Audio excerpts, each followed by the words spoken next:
This is 2 Esdras, chapter 12, verse 36. Thou only hast been meet to know this secret of the highest. Therefore, write all these things that thou hast seen in a book, and hide them, and teach them to the wise of the people, whose hearts thou knowest may comprehend and keep these secrets. Alright, want to start off by saying, all praise Yahweh, Bahashem Yahweh Shai, Bahashem Rakak Kodash. I want to make sure I give double honors to the apostles and the elders of Great Millstone, all the Akim laboring in the work, pushing out the truth. Shalom to the hopeful elect. We hasten for the return of Hamashiach Yahweh Shai and the establishment of righteousness on earth. As with all my videos, I want to make sure I give a disclaimer. I am not a member of Great Millstone, but those are the brothers that I listen to and I learn from, so I always want to make sure I give them their credit and their just due. I also make that disclaimer just in case, I go off on any scripture or go off in any way. I don't want the ministry to be blamed. Also, when I say Yahweh, that's the name of the Heavenly Father. His son's name is Yahweh Shai. The world ignorantly calls him Jesus Christ, but his name is Yahweh Shai. And you need to know those names. Those names are our deliverance. Yahweh, Bahashem, Yahweh Shai. Yahweh in the name of the Son, Yahweh Shai, Salakia. Also, when I bring these lessons out, I'm speaking to you 12 tribes, which are you so-called Negroes, Latinos, and Native Americans. You are the 12 tribes of Israel. You are the descendants of the true Hebrew Israelites. We're also scattered throughout the four corners of the earth, so we're scattered into every nation, and we're going to look like some of the other nations. And we go by different names. Those are proverbs and bywords in these last days, such as Negroes, Black, Mexican, Latino, Haitian, or whatever the case may be. But those are the names we go by in these last days, as pursuant to the curses in Deuteronomy chapter 28. But we are the true children of the Most High. Alright, so I just want to get that out the way. I'm not sure what I'm entitled this lesson. I kind of want to focus on Revelation chapter 20. But right now, let's start here at 2 Esdras chapter 12, verse 36. And it's the reason I'm bringing this out. This is 2 Esdras. Salaki, this is the prophet Esdras, and he's having a conversation with the with an angel, because the angel's revealing secrets into him. So let's read verse 36. Thou only hast been meet to know this secret of the highest. Therefore write all these things that thou hast seen in a book, and hide them. I really wanted to highlight that verse there, Salaki. To understand these scriptures, first and foremost, the Spirit has to be working with you. There's a lot of dark sayings and a lot of parables, and a lot of people, they're stumbling blocks to a lot of people. But the Most High, and especially in these last days, He's poured out His Spirit on His men to understand the scriptures, to understand the word, and then go teach the people that they may be able to see it. Ultimately, it's up to the Most High who gets it and who doesn't get it. But if we get the word and we understand it, it's our job to go out there and teach. And I haven't been on the highway, not to talk about myself too much, but I haven't been on the highways and byways, but I pray that I will be out there soon, because that's where the bulk of the ministry takes place, on the highways and byways. But anyway, when the Most High gives you this understanding, you're supposed to teach the people. And why does He have to give it to you? Because you can't just pick up this book and understand it. And the point being, therefore write all these things that thou hast seen in a book, and hide them. So, and I heard the elder Manak Dazakba say this perfectly. How do you hide something that is in a book that is available to all the people across the world? You put it in dark sayings and you put it in parables. And that's that's kind of why I brought this verse out, because we're going to highlight some stuff from Revelation chapter 20.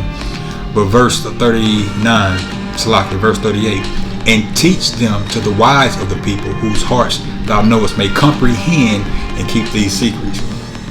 Again, everybody is not going to get it. It's your job to teach. If they get it, they get it. If they don't, they don't. Alright, so let's go to Ecclesiasticus, Salaki. This is Ecclesiasticus chapter 39 and verse 1. But he that giveth his mind to the law of the Most High, and is occupied in the meditation thereof will seek out the wisdom of all the ancient and be occupied in prophecies.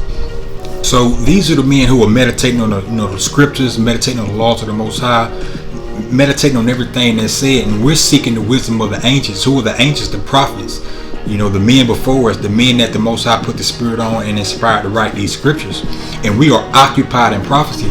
And that's why most of my videos, if not all of them, are pretty much about the end, because that's what's going to happen. We got two major prophecies to take place. You got Revelations 13 and 16 to take place, which is the chip, and then we got Armageddon, World War III.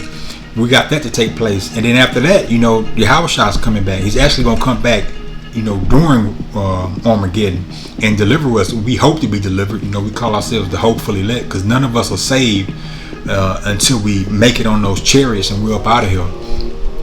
He will keep the sayings of the renowned men, and where subtle parables are, he will be there also. And that's the whole point, breaking down these scriptures through the Spirit and power of Yahweh Bahashem Yahweh Shai Rakakodash. Rakakodash is the Holy Spirit, and that's the whole point. All right, so with that, let's go to Revelation chapter 20. This is Revelation chapter 20, verse 1. And I saw an angel come down from heaven, having the key of the bottomless pit and a great chain in his hand. And he laid hold on the dragon, that old serpent, which is the devil and Satan, and bound him 1,000 years. Now that's a parable. That's a dark saying. First and foremost, that's not talking about the spiritual demon Satan. That's talking about Esau, Edom, during his fall in the Roman Empire up until the period of the Renaissance, which is the rebirth. That's what that's talking about, and it may be hard to understand for a lot of people, mainly because we grew up thinking that this was the devil, but the devil is not at war with the Most High. The spiritual demon Satan is in perfect order according to what the Most High's will is. He's just an angel on the left hand side, and his job is to deceive. His job is to cause chaos. But that chaos is acted out in his physical counterpart, which is Esau, Edom. And this verse is talking about the Roman Empire when it fell. All right, so let's look up a few things. And I saw an angel come down from heaven, having the key of the bottomless pit and a great chain in his hand. And first and foremost, that pit is not talking about some fiery hell. Hell is a condition. We are in hell right now. Hell is a fate. The fiery hell doctrine, that's a fable. That's nowhere in the scriptures. Salakia. So let's look this word up. Well, let's not look it up, but let's get some understanding on it. Pit is land. This bottomless pit is representative of Europe. That land is not really known for a whole bunch of resources as far as the other countries around the world, like Fertile Crescent, Africa, Brazil. Just so forth and so on. And and the scriptures describe pit as a land. So let's get that right quick in 2 Esdras 5. This is 2 Esdras chapter 5, verse 23. Let's start at 22. And my soul recovered the spirit of understanding, and I began to talk with the Most High again, and said, O Lord, that bearest rule, of every wood of the earth and of all the trees thereof, thou hast chosen thee only one vine, and of all the lands of the whole world, thou hast chosen thee one pit, and of all the flowers thereof, one lily. So that pit is talking about a land. And now what's the land that the Most High chose, or what's the pit that the Most High chose? It's the land of Israel. Let's go back to Revelation chapter 20. And I saw an angel come down from heaven, having the key of the bottomless pit and a great chain in his hand. So we're going to actually blue letter bottomless, and we're going to blue letter chain. Revelation chapter 20. It's locked.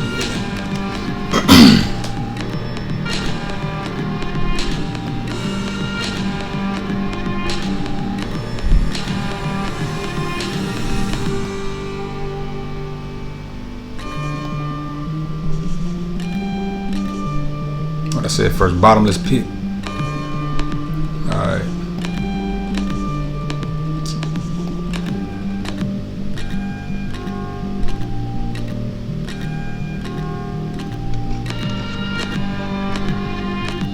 Salakia.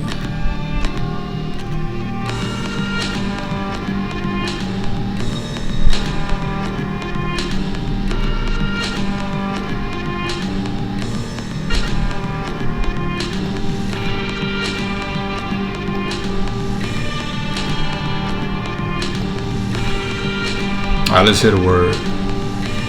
Strong's G12 Abusas. Abusas. Abusas. And let's see what it means. Bottomless, abound, the abyss, the pit, the immeasurable depths. All right, and pretty much, that's correct. That's on point. Of Orcus, a very deep gulf or chasm in the lowest part of the earth, used as the common receptacle of the dead, and especially as the abode of demons. Now that's going off. That Orcus is and we'll look this up right quick. Let's look up Orcus and get some understanding.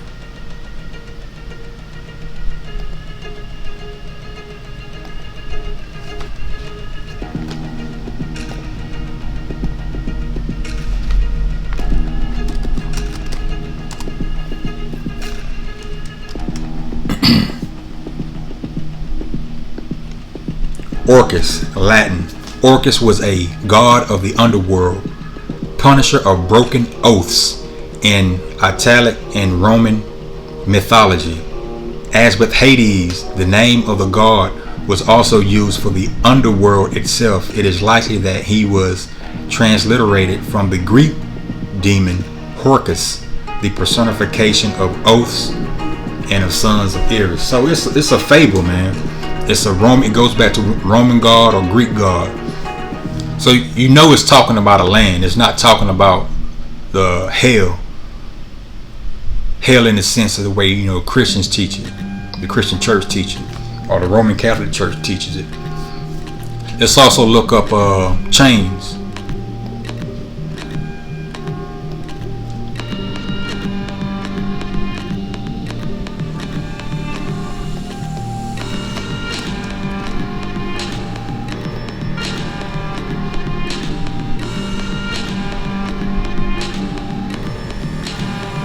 Strong's G254 Hallucis.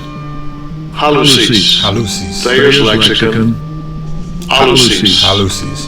Hallucis. A chain, a bond by which the body or any part of it, hands, feet, is bound. So let's go back to Revelation chapter 20. And I saw an angel come down from heaven, having the key of the bottomless pit and a great chain in his hand, and he laid hold on the dragon, that old serpent which is the devil and Satan, and bound him 1,000 years. Now what this talking about, the Roman Empire fell the city of Rome fell with 426 or 476 AD. The Renaissance started in the 14th century, which is the 1300s. So that's about a 900 year period. But what that's talking about, when the Roman Empire fell, the Most High put a bound upon on this man Esau Edom, the so-called white man, which were the Romans. Put a seal upon him. Actually, let's read on verse 3 and get some more. Salakia. And cast him into the bottomless pit, and shut him up, and set a seal upon him, that he should deceive the nations no more till the 1,000 years should be fulfilled. And after that he must be loosed a little season. Okay, so the Roman Empire fell. The Most High put a seal on Esau Edom, the so-called white man. And he wasn't in rulership anymore. This is the period, so-called period during the Moors, which were Israelites ruling Europe. And that's what that chain was. It was like a dark cloud, so to speak. It's like we are right now. we're not in physical change, since slavery. We're not in physical change anymore, but it's clear that we are, we're under oppression. We're oppressed, and there's no way for us to get out of this oppression until the Most High sends Yahushua back to deliver us from it. It's a dark cloud. It's chained. It's a seal, and our seal was pursuant to the curses, and their seal was just pursuant to prophecy, because this is what the Most High wanted to happen. So let's go get some history right quick. Let's go to this. And I'm not going to read the whole thing. Fall of the Western Roman Empire. So understand this too. The Roman Empire, when it fell, it was specifically the Western Rome. The Eastern Rome pretty much carried on as the Holy Rome, what you know as the Holy Roman Empire, which is different from the actual Roman Empire, if that makes any sense. It's like it wasn't the Roman Empire itself, but it carried on that title, the Holy Roman Empire. So let's just get some history right quick. In 376, unimaginable numbers of Goths, those were the Germanic tribes, and other non-Roman people fleeing from the Huns entered the empire. In 395, after winning 2 destructive civil wars, Theodosius the first died, leaving a collapsing field army and the empire, still plagued by Goths, divided between the warring ministers of his 2 incapable sons. Further barbarian groups crossed the Rhine and other frontiers, and, like the Goths, were not exterminated, expelled, or subjugated. The armed forces of the Western European Empire became few and ineffective, and despite brief recoveries under able leaders, central rule was never effectively consolidated. So I want to make a point right here. Actually, let's look this up right quick. I got it pulled up. I typed in, how long were the Dark Ages? It says 900 years. And I got another one pulled up right here. I think I got, when were the Dark Ages? Or when was the Renaissance? So it says the Renaissance was a fervent period of European culture, artistic, political, and economic rebirth following the Middle Ages, generally described as taking place from the 14th century to the 16th century. So there's a few things. First and foremost, that's what the Renaissance means. It means the rebirth. The rebirth of what? It's the rebirth of Esau coming back into power, coming back into rulership. That's what the rebirth is. Also, just for edification, when you see 14th century, the 14th century began on January 1st, 1300. The 20th century began on January 1st, 1999. That's how you're able to tell. That's how you're able to know what these time periods are, just so you understand. And I mention that because the period of when we go back to how long were the Dark Ages? The Dark Ages were between the 5th and 14th century, lasting 900 years. The timeline falls between the fall of the Roman Empire and the Renaissance, and has been called the Dark Ages because many suggest that this period saw little scientific and cultural advancement. Yeah, it's a few reasons why they call it the Dark Ages. That's one of them, and one of the main reasons why. And they say they don't have a lot of history during that time period. And another major reason is because Jake, and when I say Jake, I'm talking to you Israelites, we were ruling during that time. We were in Europe ruling, going by the Moors. But there's many accounts that you can look up, black rulers, or just so-called black rulers and kings of Europe, and coins and artifacts with clearly Negroid depictions of them. Alright, so I'm gonna read this again because I wanted to make a point. The Dark Ages were between the 5th and 14th century. So the 5th century began in 400, the year 400. Rome fell about, the city of Rome itself fell about 476 AD. And again, the 14th century began on January 1st, 1300. So that's where they're getting that 900 years from. But when I read this, the reason I read this, this right here in Wikipedia about the fall of Rome, you have to understand something. Nothing happens overnight. So there was a gradual fall of the Roman Empire. That also was a gradual rebirth. It wasn't like nothing was happening in the world, then boom, all of a sudden it's the Renaissance. No, there's always a build up to something. So that 1,000-year seal still stands, even though you know they got 900 years as being the Dark Ages. But as you can clearly see, the Roman Empire was already losing its full strength and full influence. As you read down right here, further barbarian groups crossed the Rhine and other frontiers, and like the Goths, were not exterminated. So you have these Germanic tribes, and don't get me wrong, the Germans were warring with the Romans, and then a lot of them were actually in the Roman military itself, and they actually took back those war tactics and techniques and skills to their tribes. And as the Roman Empire became weak, they used those same tactics to defeat the Romans. But anyway, the point I was going to make was they were not exterminated, expelled, or subjugated. So they didn't come under the rule of the Germans. It's not the Germans, but the Romans. So I just wanted to point that out, because that's what the scriptures is talking about. So we go back to Revelations 20, and I saw an angel come down from heaven having the key of the bottomless pit and a great chain in his hand. That chain represented the Most High putting that bounding them, so they couldn't have that power that they had. And he laid hold on the dragon, that old serpent, which is the devil and Satan, and bound him 1,000 years. And he put about 1,000-year seal, or he put a 1,000-year seal on him. And it's between that time frame. It's those Dark Ages. Now, how do we know this is the Roman Empire and this ain't talking about the spiritual demon Satan? Let's go to Revelation 12 right quick. Salakia.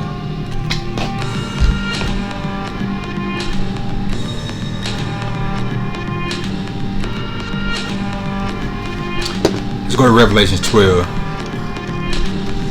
This is Revelation chapter 12, and we're going to start at verse 7. We're going to jump around a little bit, but it's all good. Verse 7, Revelation chapter 12, verse 7. And there was war in heaven. Michael and his angels fought against the dragon, and the dragon fought and his angels. Now, this is a future event. This is something that's going to take place in the future, right around the corner, actually. The dragon is Esau Edom. Is representative of the revised Roman Empire. The dragon and his angels are all Esau's military aircrafts and whatever else he may have. And prevailed not, neither was their place found any more in heaven. And the great dragon was cast out, that old serpent called the devil and Satan, which deceiveth the whole world. He was cast out into the earth, and his angels were cast out with him. Now, I want to get just a little quick point right quick. It'd be hard for me to read this version then not go get the precept. And there was war in heaven. Michael and his angels fought against the dragon, and the dragon fought and his angels. So let's just go to Daniel right quick. I got to get that. This is Daniel chapter 12, verse 1. And at that time shall Michael stand up, the great prince, which standeth for the children of thy people, and there shall be a time of trouble, such as never was since there was a nation, even to that same time. And at that time thy people shall be delivered, every one that shall be found written in the book. So Michael is going to fight at the end. Who is he going to fight? He's going to fight Esau and those and their military aircraft and their military, pretty much. Yahweh's going to send Yahweh back in the angels, and Michael's going to be one of them. And at that time, he's going to fight, because he didn't fight for us before. I mean, we fought for us, back in the wilderness. But during this time period, during this future event, which was just described in Revelation chapter 13, Salakia, Revelation 17, Salakia, Revelation 12, and there was war in heaven. Michael and his angels fought against the dragon, and the dragon fought and his angels. Alright. So how do I know that's talking about the Roman Empire? We're going to jump up right quick. Salaki. I just had to get that. Alright, so this is Revelation chapter 12, verse 1. And there appeared a great wonder in heaven, a woman clothed with the sun and the moon under her feet, and upon her head a crown of 12 stars. This is talking about the nation of Israel. The stars, the woman is Israel as a whole. Each star represents the 12 tribes. And the sun and the moon represents the wisdom and understanding that the Most High gave us through His laws, statutes, and commandments. Let's get that right quick. What is that? Genesis 37. You make sure I ain't losing my point right here. Alright, this is Genesis chapter 37, verse 9. It's important to understand this. This is why I started out the scriptures with understanding these dark parables and these parables and dark sentences. So this is Genesis chapter 37, verse 9. And I'm just trying to make it crystal clear to you. This is Joseph speaking to his brothers. Joseph was one of the 12 sons of Abraham, Isaac, and Jacob, Salakia. And I beat Salakia. Verse 9. And he dreamed yet another dream. And let me just start at 6. So it flow together better. I'm going to start at 6. And he said unto them, Hear, I pray you, this dream which I dreamed. For behold, we were binding sheaves in the field, and lo, my sheaf arose, and also stood upright. And behold, your sheaves stood round about, and made obedience to my sheaf. And his brethren said to him, Shalt thou indeed reign over us? Or shalt thou indeed have dominion over us? And they hated him yet the more for his dream and for his words. So just so you have a look, I mean, you should know this, but just so you know, again, this is Jacob had 12 sons. This is Joseph. He was the youngest son. And you know the story. His brothers were jealous of him because Jacob really, really loved him the most. He showed him a lot of favor. And they end up sending him into slavery to some Arabs. And they went. That's how he got into Egypt. But he eventually rose up in Egypt. And, and during the famine, his family had to come, seeking to buy rice or grains. Because he was a wise man. He had them store up all the grains during the famine. So all the people around had to come to Egypt to buy to buy food, pretty much, to survive the famine. And his family came. And that's it. And again, you can read that history. But anyway, let's get to 9. So like 8. And his brother said unto him, Shalt thou indeed reign over us? Or shalt thou indeed have dominion over us? And they hated him yet the more for his dream and for his words. And he dreamed yet another dream, and told it his brethren, and said, Behold, I have dreamed a dream more, and behold, the sun and the moon and the 11 stars made obedience to me. Obeisance, Salakia. Obeisance to me. Those 12 stars are the 12 tribes of Israel. He said 11 because he was the 12th. And not to be, I ain't gonna get into that. Alright, so back at Revelation chapter 12. And there appeared a great wonder in heaven. It's important to understand those 12 stars. We finna find out why. And there appeared a great wonder in heaven, a woman clothed with the sun and the moon under her feet, and upon her head a crown of 12 stars. So those 12 stars represent the 12 tribes of Israel. And she, being with child, cried, travailing in birth and pain to be delivered. This is Israel in pain because we was going through captivity. We were under sin. We needed a savior. That savior was Yahushua. That was the child. The woman was crying and the child was Yahushua. Verse 3. And there appeared another wonder in heaven, and behold, a great red dragon, having 7 heads and 10 horns and 7 crowns upon his head. That's the Roman Empire. That's the ancient pagan Roman Empire. And his tail drew the third part of the stars of heaven, and did cast them to the earth, And the dragon stood before the woman, which was ready to be delivered, to devour her child as soon as it was born. Now the reason it's important to know that those stars are talking about the 12 tribes, because this dragon drew a third of the stars of heaven. That's talking about 70 AD in the three main tribes that was left in Jerusalem, which were Benjamin, Judah, and Levi. The other tribes had been taken away in the Assyrian captivity. The kingdom of Israel was destroyed during the Assyrian captivity. The kingdom of Judah was destroyed. The kingdom was destroyed during the Babylonian captivity. But after a period of time, the Babylonians allowed the Jews to go back and rebuild the temple, and they dwelt in the temple was in Jerusalem. Fast forward, to 70 AD, the Romans sacked 70 AD and killed everyone that was left there. You had a few other tribes that still mingled around, but for the most part, it was Benjamin, Levi, and Judah. That's the third of the stars. So this is not a devil. I mean, it is a devil. It is the devil. Esau, Edom is the devil that the Bible is talking about, but it's not the spiritual demon Satan. That's why it's important to understand that. So then we jump down back to 7, and there was war in heaven. Michael and his angels fought against the dragon, and the dragon fought and his angels. That's why I read Daniel 12. So you understand, it's the same dragon. This dragon is the Roman Empire that destroyed Jerusalem in 70 AD. This same dragon is going to be destroyed when Yahushua, Michael, and the other angels come back. And what is it?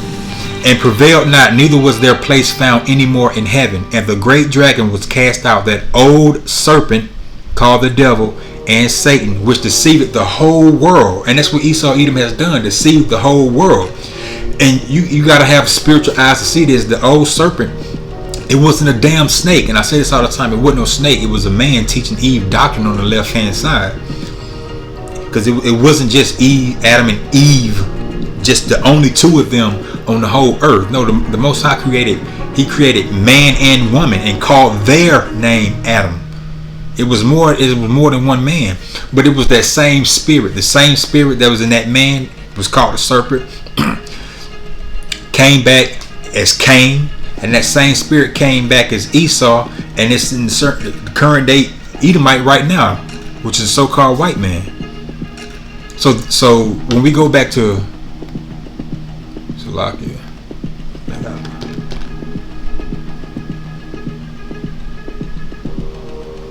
I had that right here for a reason. Salakia. So when we go back to Revelation 20, and I saw an angel come down from heaven having the key of the bottomless pit and a great chain in his hand. That's that bound that seal that he set on Esau. He bound him up because again they had that dark cloud. Now some of them were actually in slavery. Some of the Edomites were in slavery during that time. And he laid hold on the dragon, that old serpent, which is the devil and Satan, and bound him 1,000 years. That's the Roman Empire. And cast him into the bottomless pit and shut him up and set a seal upon him, that he should deceive the nations no more, till the 1,000 years should be fulfilled. And after that he must be loosed a little season. And that's when they went conquering the world, deceiving the whole world in the name of Christianity, painting themselves to be the angels, the images, using the Caesar Borgia or as the portrait of the so-called savior, just deceiving the whole world. Alright, so let's read this one more time. Revelation 12, and then we're gonna go to 17. Because it is, let's just go to 17, because chapter 17 describes, it tells you what those I did need to go here. Chapter 12, this is Revelation chapter 12, verse 3. And there appeared another wonder in heaven, and behold, a great red dragon, having 7 heads and 10 horns and 7 crowns upon his head. Now Revelation 17 tells you what this means. Let's go. This is Revelation 17, verse 9. And here is the mind which hath wisdom. The 7 heads are 7 mountains on which the woman sitteth. Now that woman is talking about it's talking about Babylon the Great, America, that's riding this beast. Those 7 heads are 7 mountains. Mountains are governments, empires. That's what those mountains represent. And what are those 7 mountains?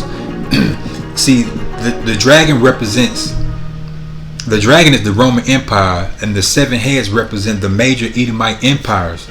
It was the Greeks, the Romans, the Spanish, the French, Germania Minor, Germania Major, and Great Britain. Those are the 7 heads. And there are 7 kings. Salakia. Verse 9 again. And here is the mind which hath wisdom. The 7 heads are 7 mountains on which the woman sitteth. And there are 7 kings. 5 are fallen, 1 is, and the other is not yet come. And when he cometh, he must continue or short time. So this is John on the island of Patmos having these visions, and he's writing the visions down as he's seeing them. And again, these visions are spanning through a period of time. You can't read Revelations from chapter 1 all the way to the last chapter and to get the understanding, because it jumps around. You can get the context of what's being said, but you have to go here. That's why the scriptures tell you precept upon precept, line upon line, here a little, there a little. And that's how you understand, what these scriptures are talking about. Again, first and foremost, the Spirit has to be working with you. All right, but not to jump too much. So it says, and there are 7 kings, 5 are fallen, 1 is, and the other is yet not come. Again, he's on the island of Patmos. He is there during the time of the Roman Empire. So this is during his time. So what are the 5 that fallen? He saw these empires come and go. They are starting with the Greeks, the Romans, but the Roman Empire is the one that is. I'm gonna select how I say it. Let me just go through all of them, then I'll come back to that one. You got the Romans, the 5 he's talking about that are fallen, the Greeks, the Spanish, Germania Minor, Germania Major, and the French. 1 is, and the other is not yet come. The one that is was the Roman Empire, because that was during his time, and the one that had to come was Great Britain, and he must continue a short space. And the beast that was and is not, even he is the 8th and is of the 7 and goeth into perdition. So the one that is and is not was the Roman Empire, because he also, actually, this is the angel explaining the vision to John. If you jump up, and I didn't want to do that because I already did a lesson on this, and this lesson is about something else. I'm just going to read it right quick.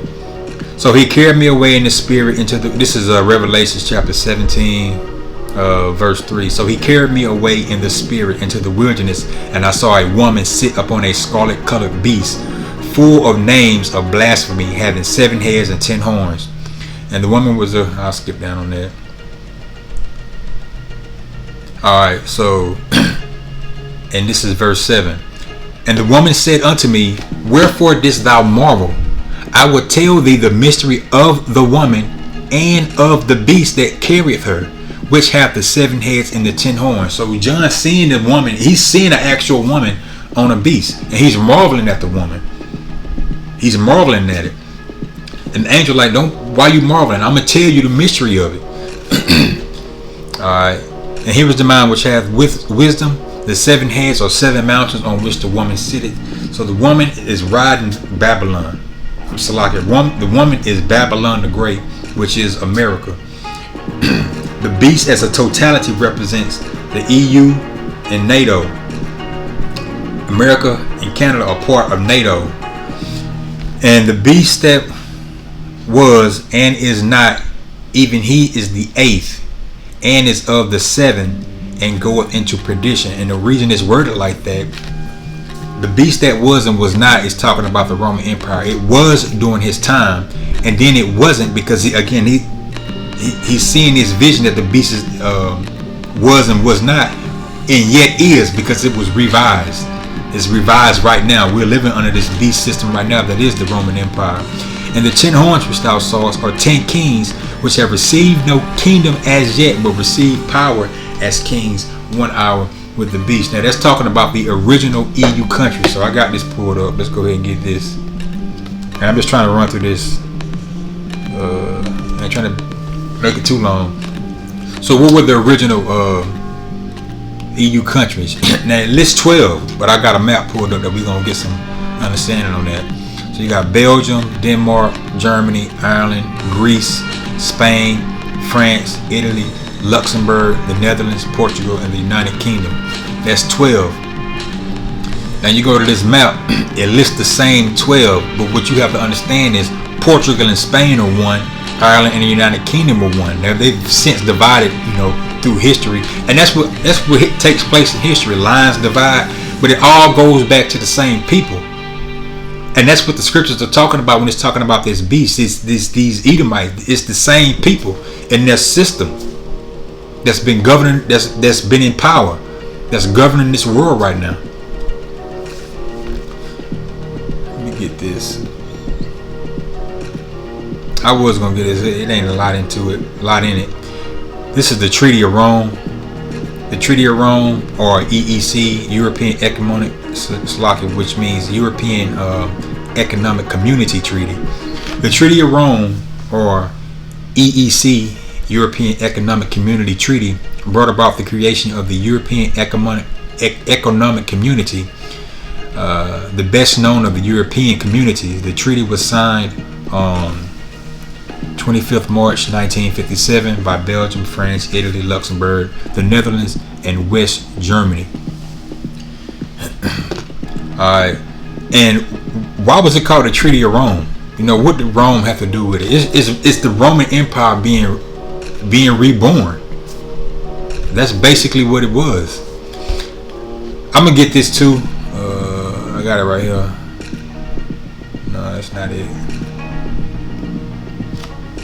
I'm gonna get this right quick, because when you hear say Spain, these great European Edomite empires, we say Spain, you can understand that. French, you can understand that. Greece, you can understand that. Rome, you can understand that.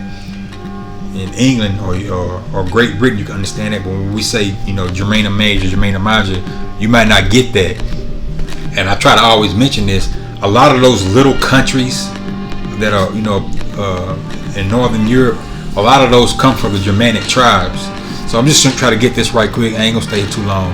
As a linguistic group, modern Germanic peoples include the Afrikaners, Austrians, Danes, Dutch, English, Flemish, Frisians, Germans, Icelanders, Lowland Scots, Norwegians, Swedes, and others, including diaspora populations such as some groups of European Americans. Basically, these are all Edomites. That's the whole point. I wanted to get this too, so you can see a map, and I also wanted to read something here too.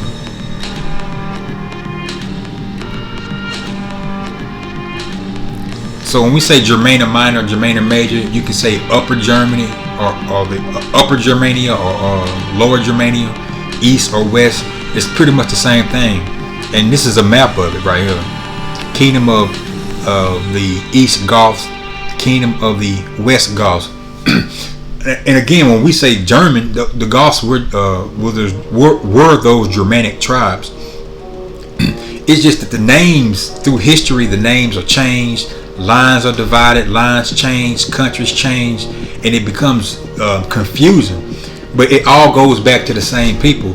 Now, the apostles always say this: you have to know the history to understand the mystery, and that is true. You do have to understand a little bit of the history, a lot of the history, to understand the mystery. And I ain't no historian or nothing like that, but that's how you get it. But I wanted to read this: the military, Salakia. Germanic people were fierce in battle, creating a strong military. Their love of battle was linked to their religious practices, and two of their most important gods, Woden and his son Thor, both believed to be gods of war. The Germanic idea of warfare was quite different from the pitched battles fought by Rome and Greece, and the Germanic tribes focused on raids to capture resources and secure prestige. It was something else in here. Another thing I want to point out too, their love for battle. I mean, they had a love for battle just like the Greeks, just like the Romans, because those are Edomites. And Edom was a man of the field, was a cunning hunter, and his blessing was the sword. That was his blessing, and you see that now. His military might, they're always at war. That's just what they've always been like that. It was something else I wanted to read. All right, here we go. Migration period. During the 5th century, and again, the 5th century was the year 400. During the 5th century, as the Western Roman Empire lost military strength and political cohesion, numerous nomadic Germanic peoples, under pressure from population growth and invading Asian groups, began migrating en masse in various directions, taking them to Great Britain and far south throughout present-day continental Europe to the Mediterranean and northern Africa. Over time, this wandering meant intrusions into other tribal territories, and the ensuing wars for land escalated with the dwindling amount of occupied territory. Wandering tribes then began staking out permanent homes as a means of protection. This resulted in fixed settlements from which many tribes under a powerful leader expanded outward. Ostrogoths, Visigoths, and Lombards made their way into Italy. Vandals, Burgundians, Franks, and Visigoths conquered much of Gaul. Vandals and Visigoths also pushed into Spain, with the Vandals additionally making it into North Africa, and the Alemanni established a strong presence in the Middle Rhine and Alps. In Denmark, the Jutes merged with the Danes, and in Sweden, the Geats and Goots, or it could be Jeets and Jutes, merged with the Swedes. In England, the Angles merged with the Saxons and other groups, notably the Jutes, and absorbed some natives to form the Anglo-Saxons, later known as English. Essentially, Roman civilization was overrun by these variants of Germanic people during the 5th century. So it's all the same people. They're all the same people, man. And that's why I wanted to read that. All right, so where we at?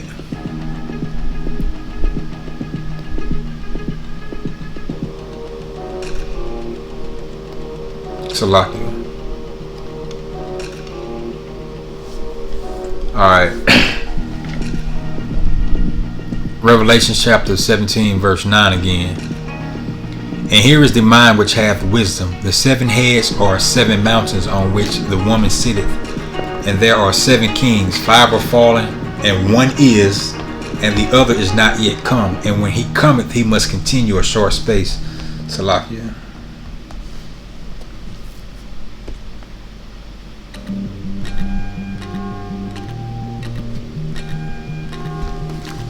Alright, I want to go to Daniel. I didn't want to go here right now, but we'll just go here to get it, just to make it crystal clear.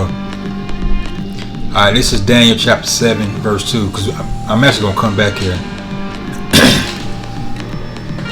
Alright, let's just read it. Daniel spake and said, I saw in my vision by night, and behold, the 4 winds of the heaven strove upon the great sea, and 4 beasts came up from the sea, diverse one from another.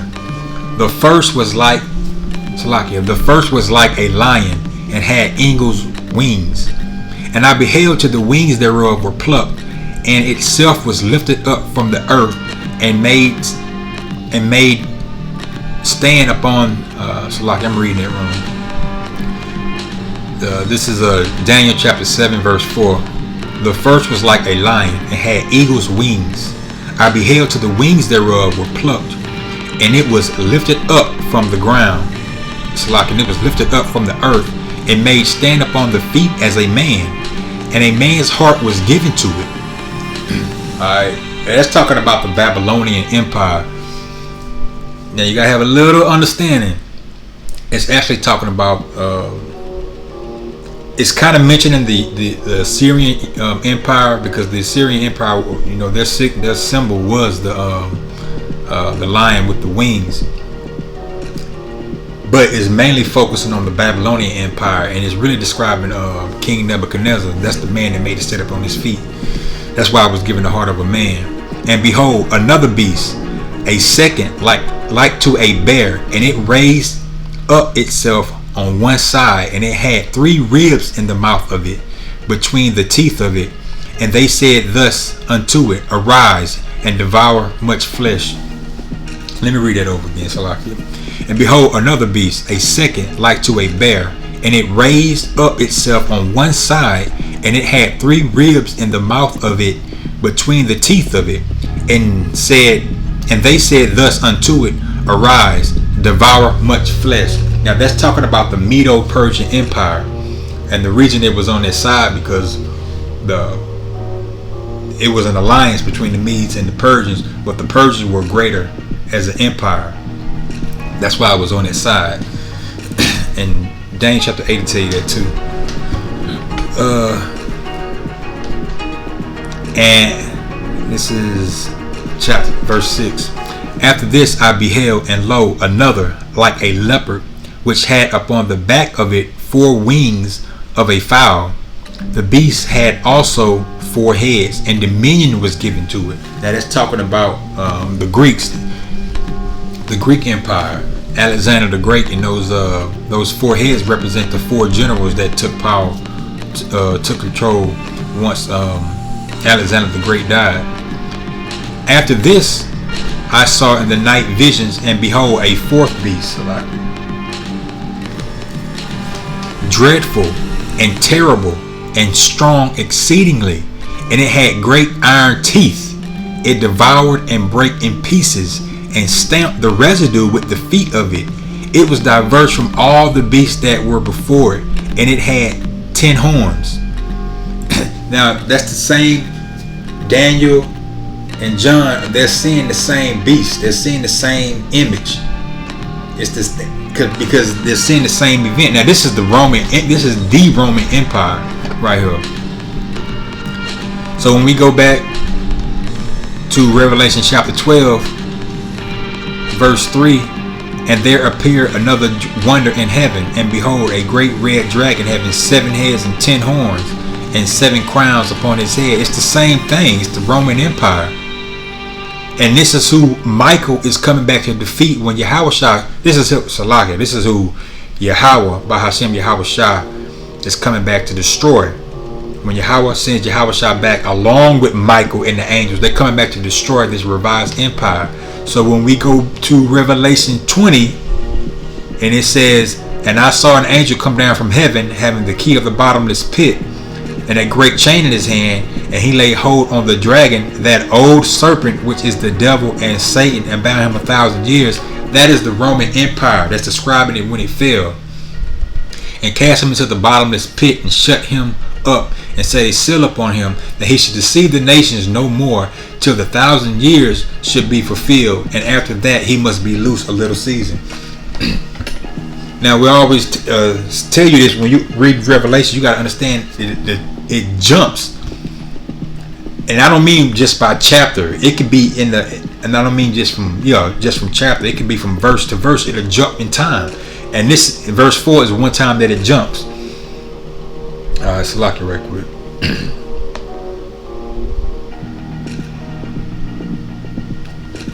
All right, because you gotta understand, John, it's like a movie. When you watch a movie and you see the preview, you see this scene, you see that scene, you see that scene. You don't really get the whole movie, but you're seeing these scenes. He's basically seeing the same thing. He's seeing them. He's just writing the visions down as they come, but they're not in sequential order. They're not happening like. Not every scene is happening in the order that is played out on the earth. Oh, this is verse 4. Let me start at 3, then we're going to jump to 4. And cast him into the bottomless pit, and shut him up, and set a seal upon him, that he should deceive the nations no more till the 1,000 years shall be fulfilled, and after that he must be loose a little season. So that's the Roman Empire when it fell. When it was loose, it was during the time of the Renaissance, the rebirth. And I saw thrones. This is when it switched. And I saw thrones, because he's seeing it. Let me read the verse then. And I saw thrones, and they sat upon them, and judgment was given unto them.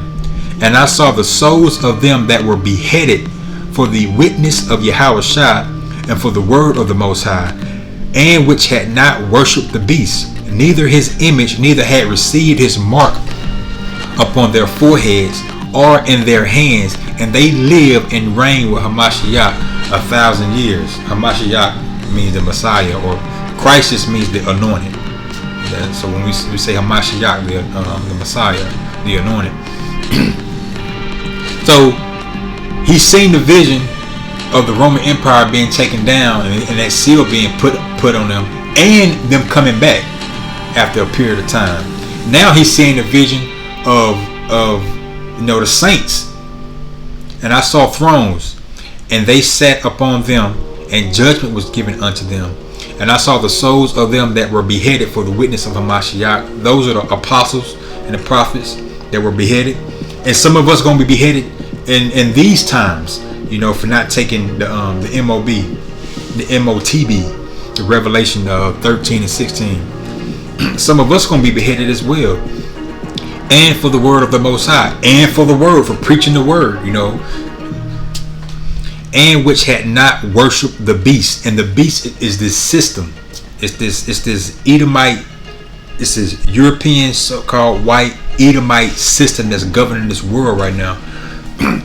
And which had not worshipped the beast, neither his image, neither had received his mark upon their foreheads or in their hands, and they lived and reigned with Hamashiach 1,000 years. See, this is the first dominion. Let's get that right quick. Nick, I got it right here. Yo, this is the first dominion. Let me read 5 too. But the rest of the dead live not again until the 1,000 years were finished. This is the first resurrection. So we're gonna get some understanding on this. This is Micah verse 4, verse 8. And thou, O tower of the flock, the stronghold of the daughter of Zion, unto thee shall it come, even the first dominion. The kingdom shall come to the daughter of Jerusalem. Now, so what he saw is the first dominion. This is starting with the elect, starting with the 144 of the elect. Actually, starting with Yahushua, King David, the 12, the 144, and then the rest of the elect that make it on this side. The rest of the 2/3 that don't make it on this side will be reborn into the kingdom, because all of Israel will be saved. But this is the first dominion. This 1,000-year reign is the first dominion, and the rest of the dead is talking about the other nations, because they're going to be in captivity under us, and they're going to be learning the law, statutes, and commandments. See, we're not going to have to learn that, because we're going to know it. It's going to be placed in our inward parts. We're not going to actually get that. So that's what that judgment is. So, and I saw thrones, and they sat upon them, and judgment was given unto them. So what's the judgment that's going to be given unto us? We're going to have judgment. We're going to literally be judges. We're going to be princes, and we're going to be a kingdom of kings and priests, because it's going to be our job to judge, but we're going to have judgment placed into us. So let's get that. Jeremiah 31 and 31. This is Jeremiah chapter 31, verse 31.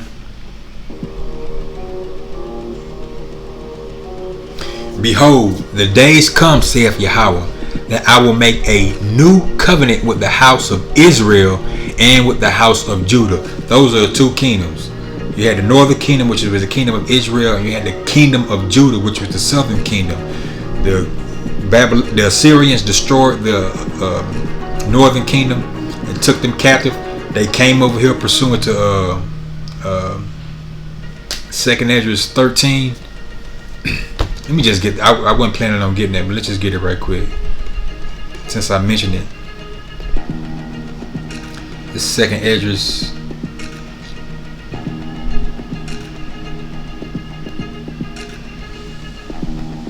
13. I can't remember what verse.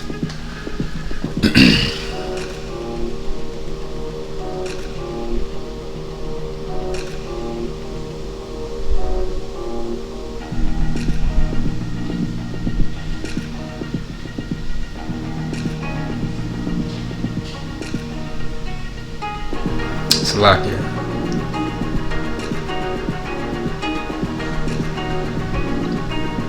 Alright, so this is 2nd Esdras chapter 13, verse 39. Again, the angel showed Esdras a vision, of a great multitude, coming before Yahushua. And he's explaining what that meant.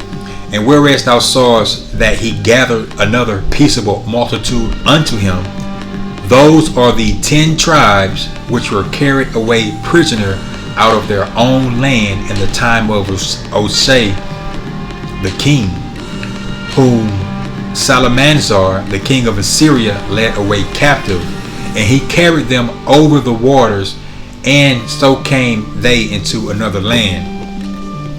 But they took this counsel among themselves, that they would leave the multitude of the heathen and go forth into a further country where never mankind dwelt, that they might keep their statutes, that they might keep Salakim, that they might there keep their statutes which they never kept in their own land.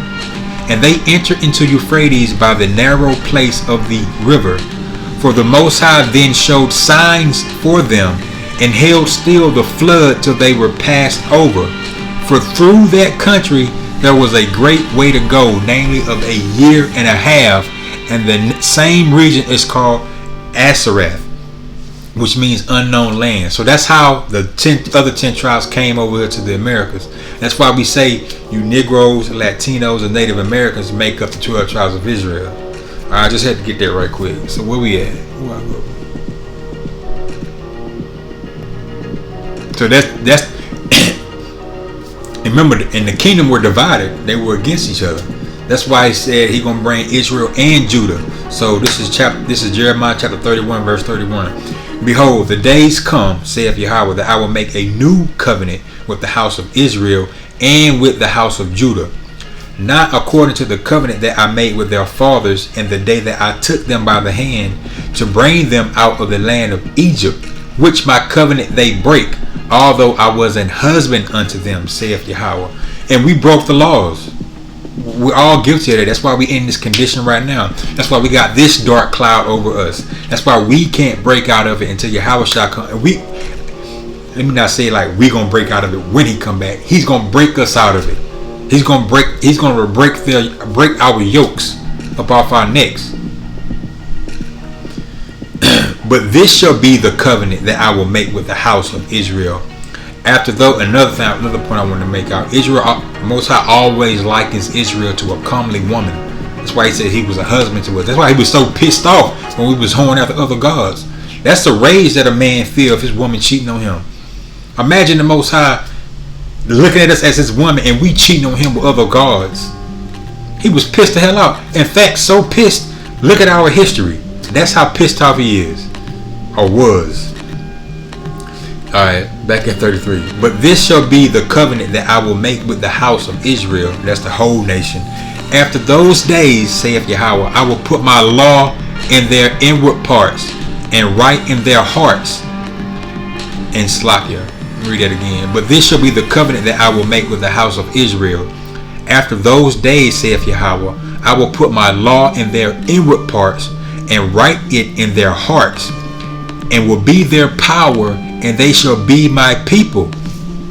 And they shall teach no man, and they shall teach no more every man his neighbor, and every man his brother, saying, Know Yahweh, for they shall all know me, from the least of them unto the greatest of them, saith Yahweh. For I will forgive their iniquity, and I will remember their sin no more. So when we ain't under the new covenant, man, so don't let nobody tell you we're under the new covenant.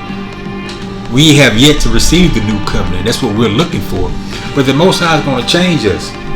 Let me get that in 1 Corinthians 15 next. But he's going to place his laws, statutes, and commandments. That's the judgment that's going to be given to us.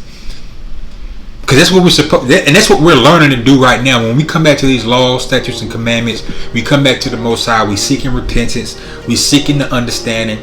We're going through the scriptures. We're understanding the scriptures. We're applying the scriptures to our life. That's us understanding judgment, because that's what the Most High is about. He's about judgment, righteous judgments. And that's what we're supposed to be doing. But we went off from doing that. We weren't judging, according to what the scriptures say. Alright.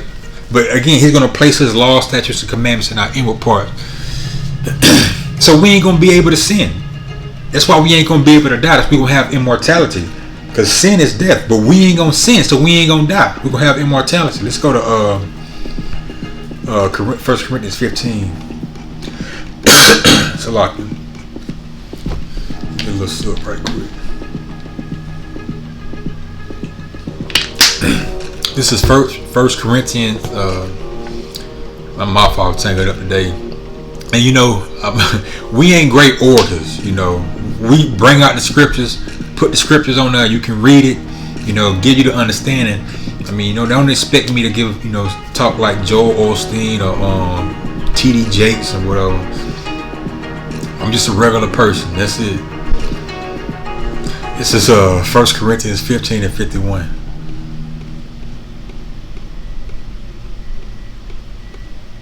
I ain't nobody. Alright, 51. Behold, I show you a mystery. We shall not all sleep, but we shall all be changed. Because everybody is not going to die. As far as the elect goes, some of us will be martyred. We don't know who, what's going to happen to whoever. If you're elect, if you're part of the elect and you're martyred, the Most High is going to put the Spirit on you to endure that. Because none of us are going to make it through Jacob's trouble on our own will and own, strength. None of us are going to do that. It's going to be the Most High to put the Spirit on us. But some of us will be martyred to glorify Yahweh by Hashem Yahweh Shai. And that's an honor. Because I always tell you this, the dead going to raise up first. But not everybody going to die. Some of us going to get beamed up into the chariots. And I say us because I hope to be one. Whether martyr or beamed up, whatever the Most High have in store, as long as I make it, But some of us gonna be beamed up, and that's an amazing thing, man. You to not die, you live on this side and enter the kingdom on the other side. That's just something amazing I be thinking about a lot. Anyway, behold, I show you a mystery. We shall not all sleep, but we shall all be changed in a moment, in the twinkling of an eye, at the last trump. For the trumpet shall sound, and the dead shall be raised incorruptible, and we shall be changed. That last trump is talking about when them nukes go off.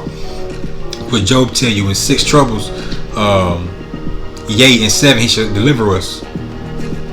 Alright, let me just get that right quick. I wasn't planning on it. Let me look that up. It's a lock. I should know about heart, but same thing in Revelation, when they talking about the 7 vials, the 7 troubles, the 7 trumpets. It's all talking about the same thing. It's the plagues that's coming up on the earth, and that 7th plague are those nuclear bombs or nuclear destruction. So we have to be delivered up out of here before that happens. Before that last trumpet, we have to be up out of here. So the Most High is going to send Yahweh Shai back and the angels, and they're going to deliver the elect on those chariots.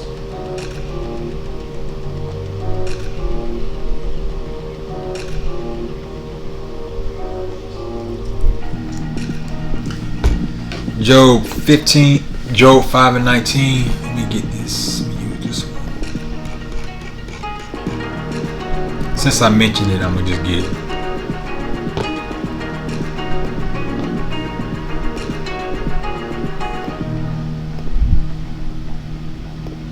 I said 5 and what, 19?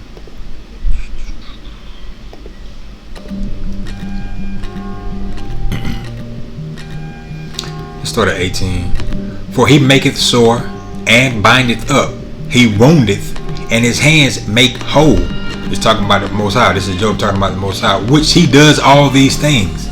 Everything you've seen happening in the world is according to the Most High's will. I don't know why people don't understand that.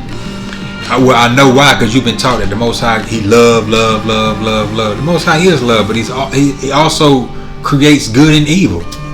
But that's another topic. For he maketh sore, he bindeth up, he woundeth, and his hands make whole. He shall deliver thee in 6 troubles, yea, in 7 there shall no evil touch thee. That's talking about the nuclear destruction. It's the same thing that's they're talking about in First Corinthians. Same thing that the seven trumpets in Revelations. In a moment, in the twinkling of an eye, 1 Corinthians 15:52. In a moment, in the twinkling of an eye, at the last trump, for the trumpet shall sound, and the dead shall be raised incorruptible, and shall be changed. For this corruptible must put on incorruption, and this mortal must put on immortality. See? Alright.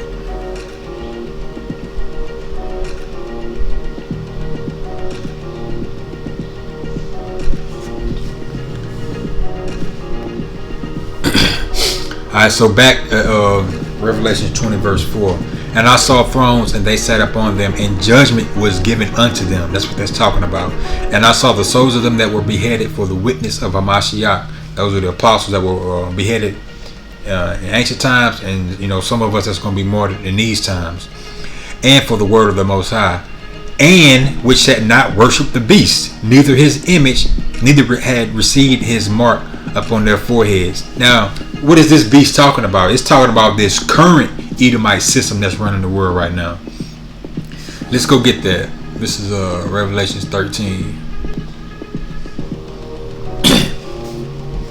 This is Revelation chapter 13 verse 11.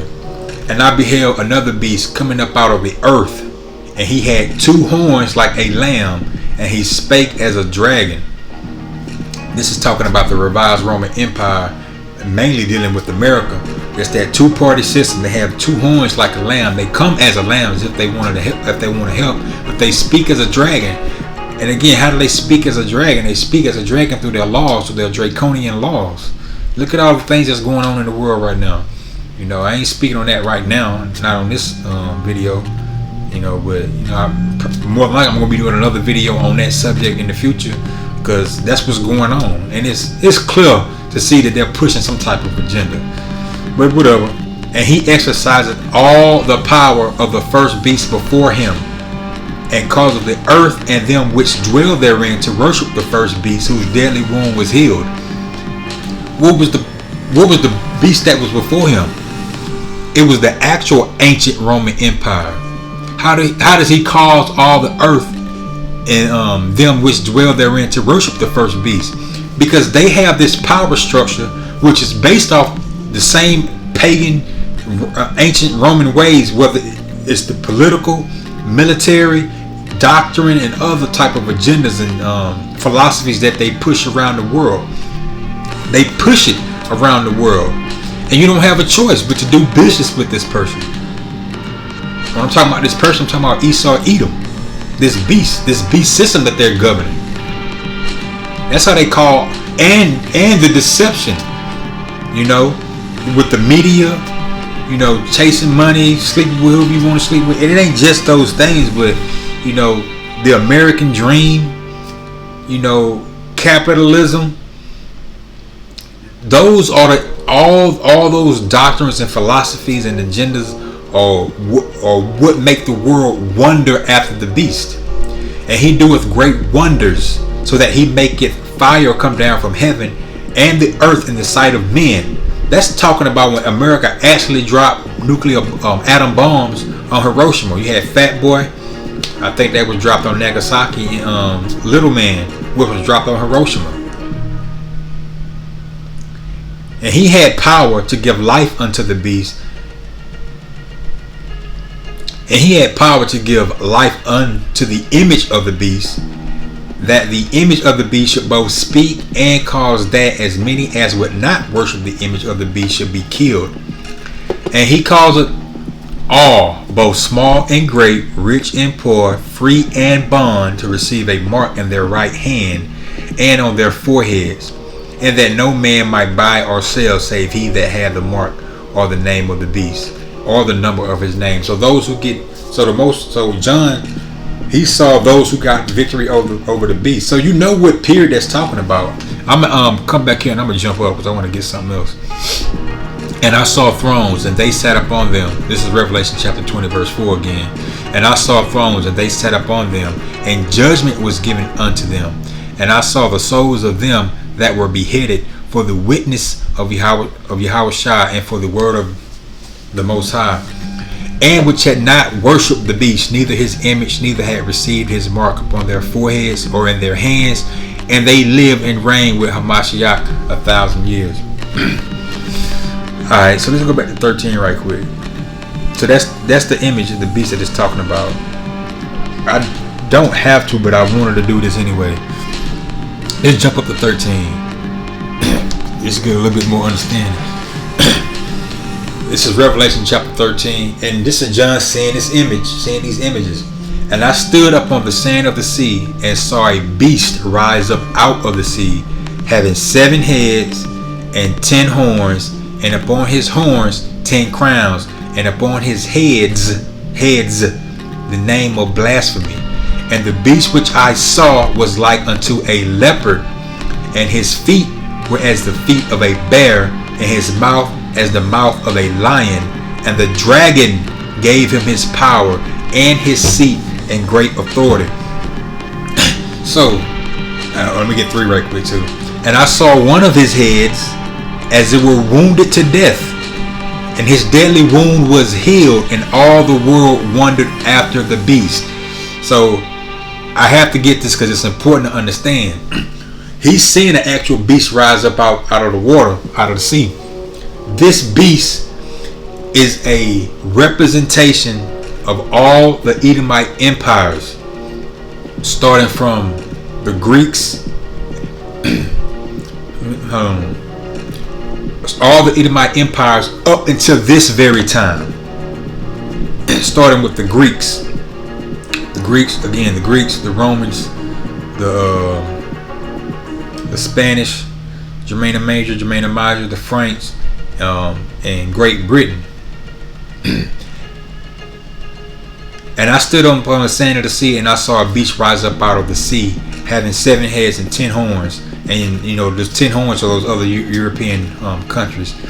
And so this beast that he's seeing is representative of the EU and NATO. And again, America's a part of NATO. This beast is a coalition of all these Edomite powers, forming this great military, political, and economic power or economic force to impose their will over the earth, which they are doing.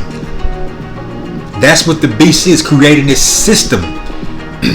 And their power comes from the dragon, because they're going by the same ideology, same military tactics, same political policies, or same policies as the Romans. That's how they're getting their power. You know that it's talking about all the Edomite nations, and it's describing their power now as far as going by that Roman system, because the Romans did not give the Greeks their power, but the Greeks were Edomites, and they are the head of this.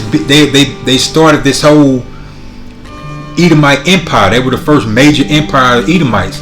Now I do have to mention this. The feet were as the feet of a bear. The feet of the bear represent the Russians. That's what is representative of, the Russians. But the Russians are not part of the beast system. They represent the end of the beast, because that's what the feet represent. They represent the end of a thing. The Russians are Edomites, and the Most High is going to destroy them too, but he's going to use the Russians to destroy America, Babylon the Great. And not just Russia, he's also going to use those other European nations to destroy America, Babylon the Great. Matter of fact, let me just get that right quick. First, let me get Second Esdras right quick. Let me get Genesis right quick. So the feet represent the end of a thing. So let's just get this right quick. This is Genesis chapter 25, verse 23.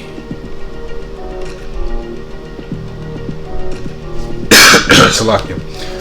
This is Rebecca. This is the mother of Esau and Jacob.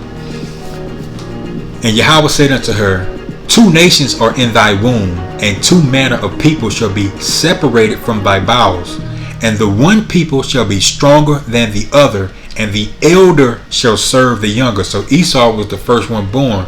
And the reason the Most High is telling her this, because she was wondering, like, all right, if you go up, I ain't gonna try to read this whole thing. This is verse 22. I gotta read up. And the children struggled together within her. So they were always fighting.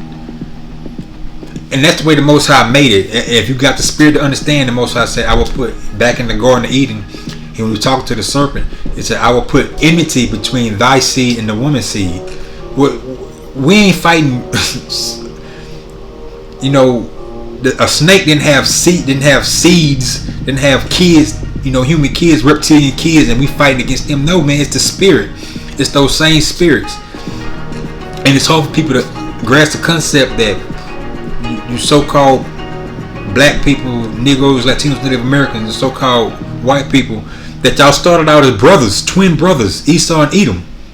And Yahweh said, so I'm still back at 22. And the children struggled together within her, and she said, if it be so, why am I thus? And she went to inquire of Yahweh, because she wanted to have kids. And when she finally got pregnant, they was fighting in her womb. She was like, well, why are they fighting? And Yahweh said unto her, 2 nations are in thy womb, and 2 manner of people shall be separated from thy bowels, and the one people shall be stronger than the other people, and the elder shall serve the younger. And when her days and when her days to be delivered were fulfilled, behold, there were twins in her womb, and the first came out red all over like an hairy garment, and they called his name Esau. Esau came out red like a hairy garment. Esau means wasted away. When you go into that the ancient Hebrew and break the word down, it goes into wasted away, because he didn't have no pigment. That's why they called him red. That's why they described him. They didn't describe Jacob's color, because he looked like everybody else. He was a colored person, a dark skinned person, melanated person. And Esau came out first. And the first came out red all over like a hairy garment, and they called his name Esau. And after that came his brother out, and his hand took hold on Esau's heel, and his name was called Jacob. And Isaac was 80 years old when she bore him. So when Esau came out first, Jacob had his heel. Now what did that mean? Let's go to 2nd Esdras chapter 6. What did that mean? So this is 2nd Esdras chapter 6 verse 8. And that's why you got to understand these dark sentences. This is 2nd Esdras chapter 6 verse 8. And he said unto me, from Abraham unto Isaac, when Jacob and Esau were born of him, Jacob's hand held first the heel of Esau. For Esau is the end of the world, and Jacob is the beginning of it that followeth. That's what that's talking about. That's what the feet represent. The Most High is going to mainly use Russia, but it's going to use the other nations too. Let me just get this right quick in Revelation 17.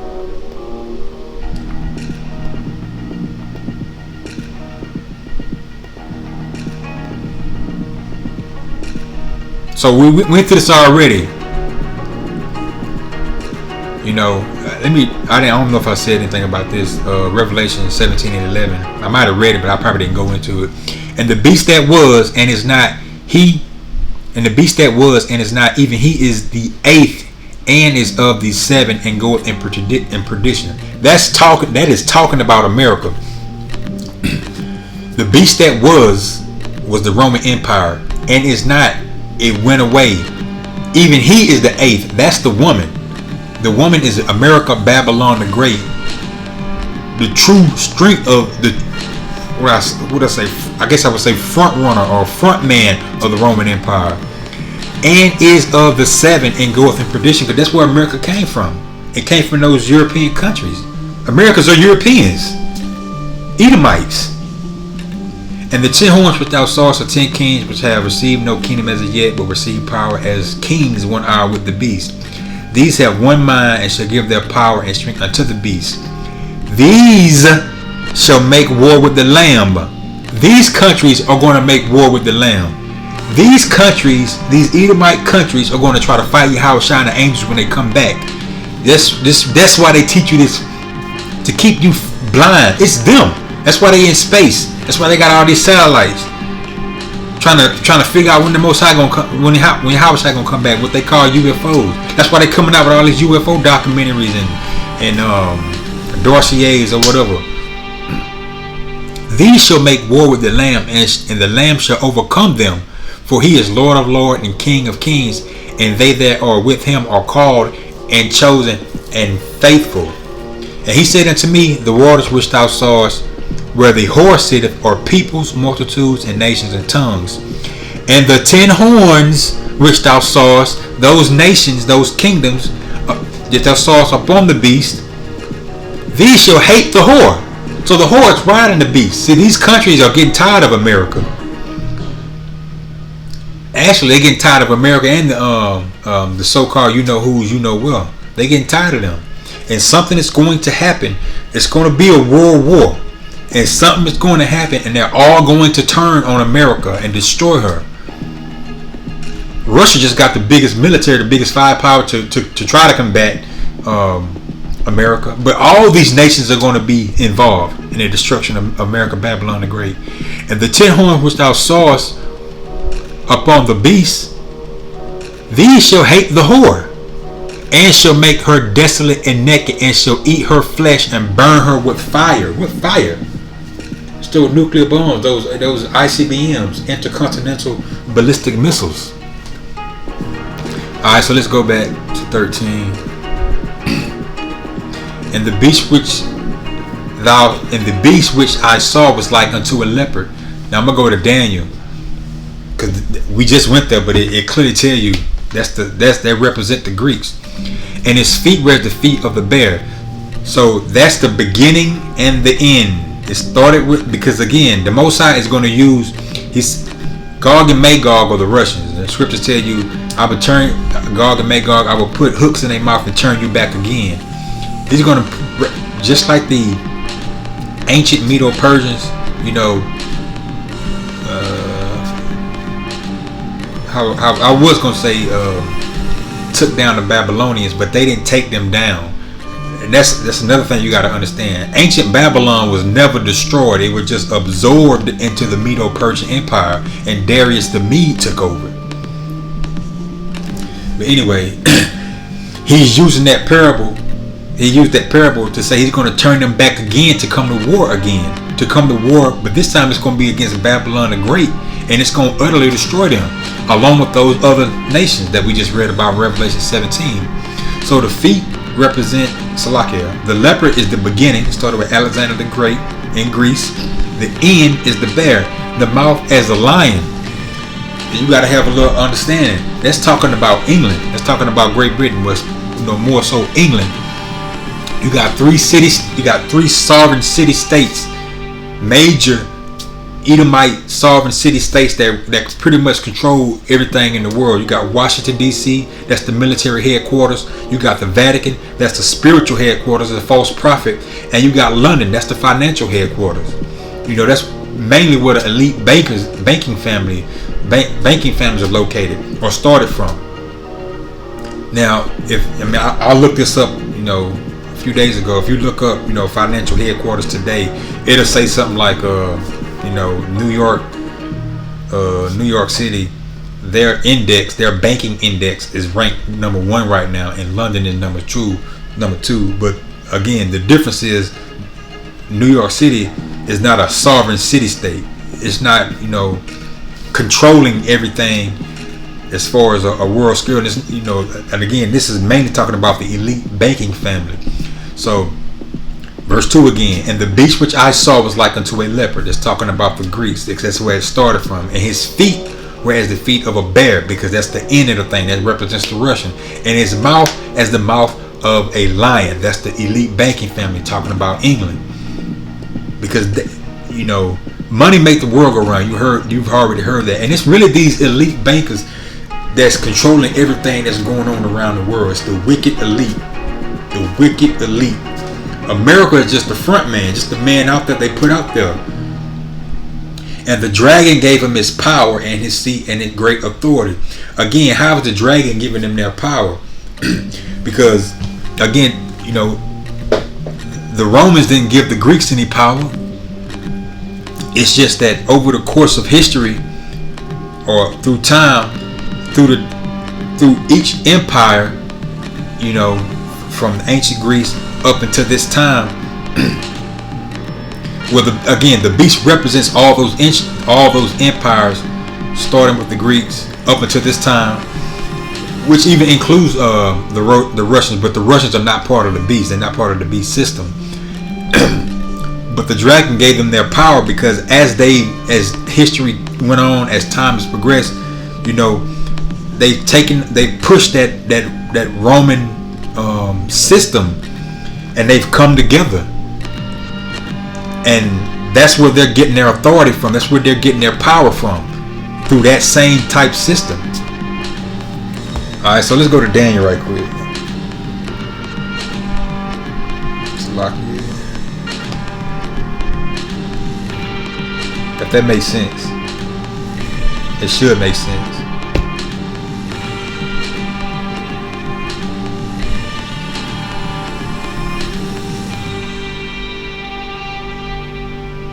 Alright, we can go to Daniel 7.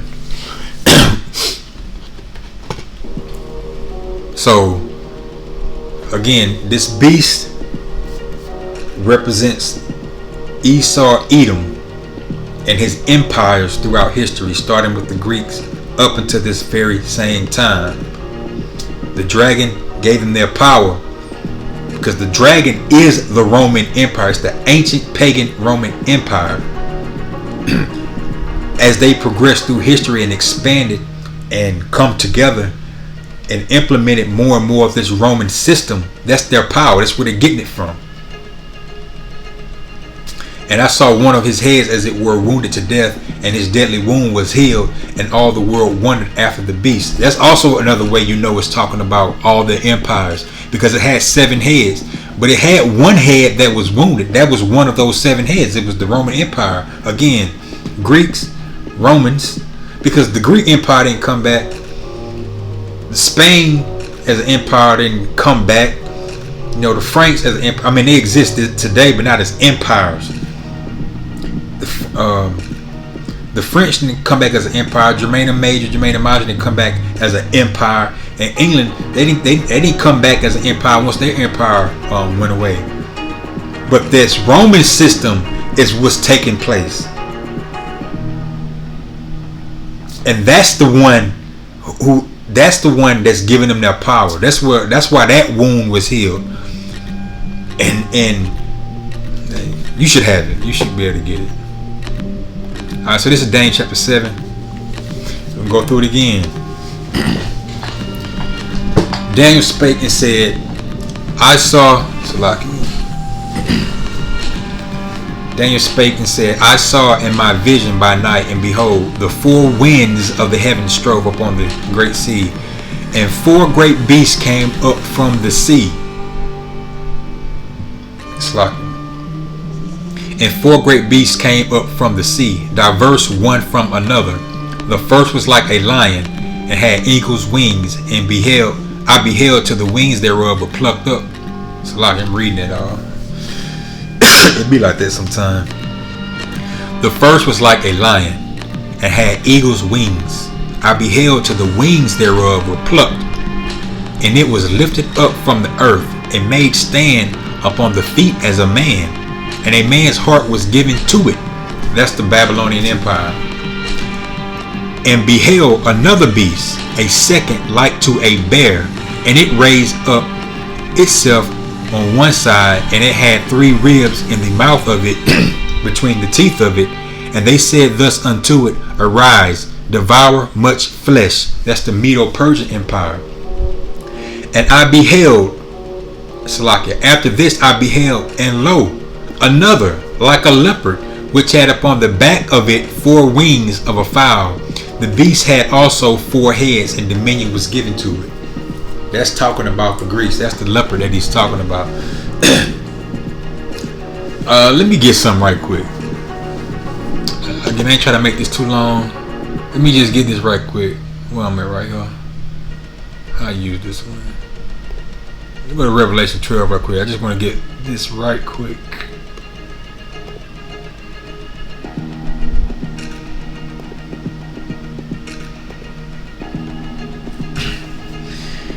I want to make this point right quick.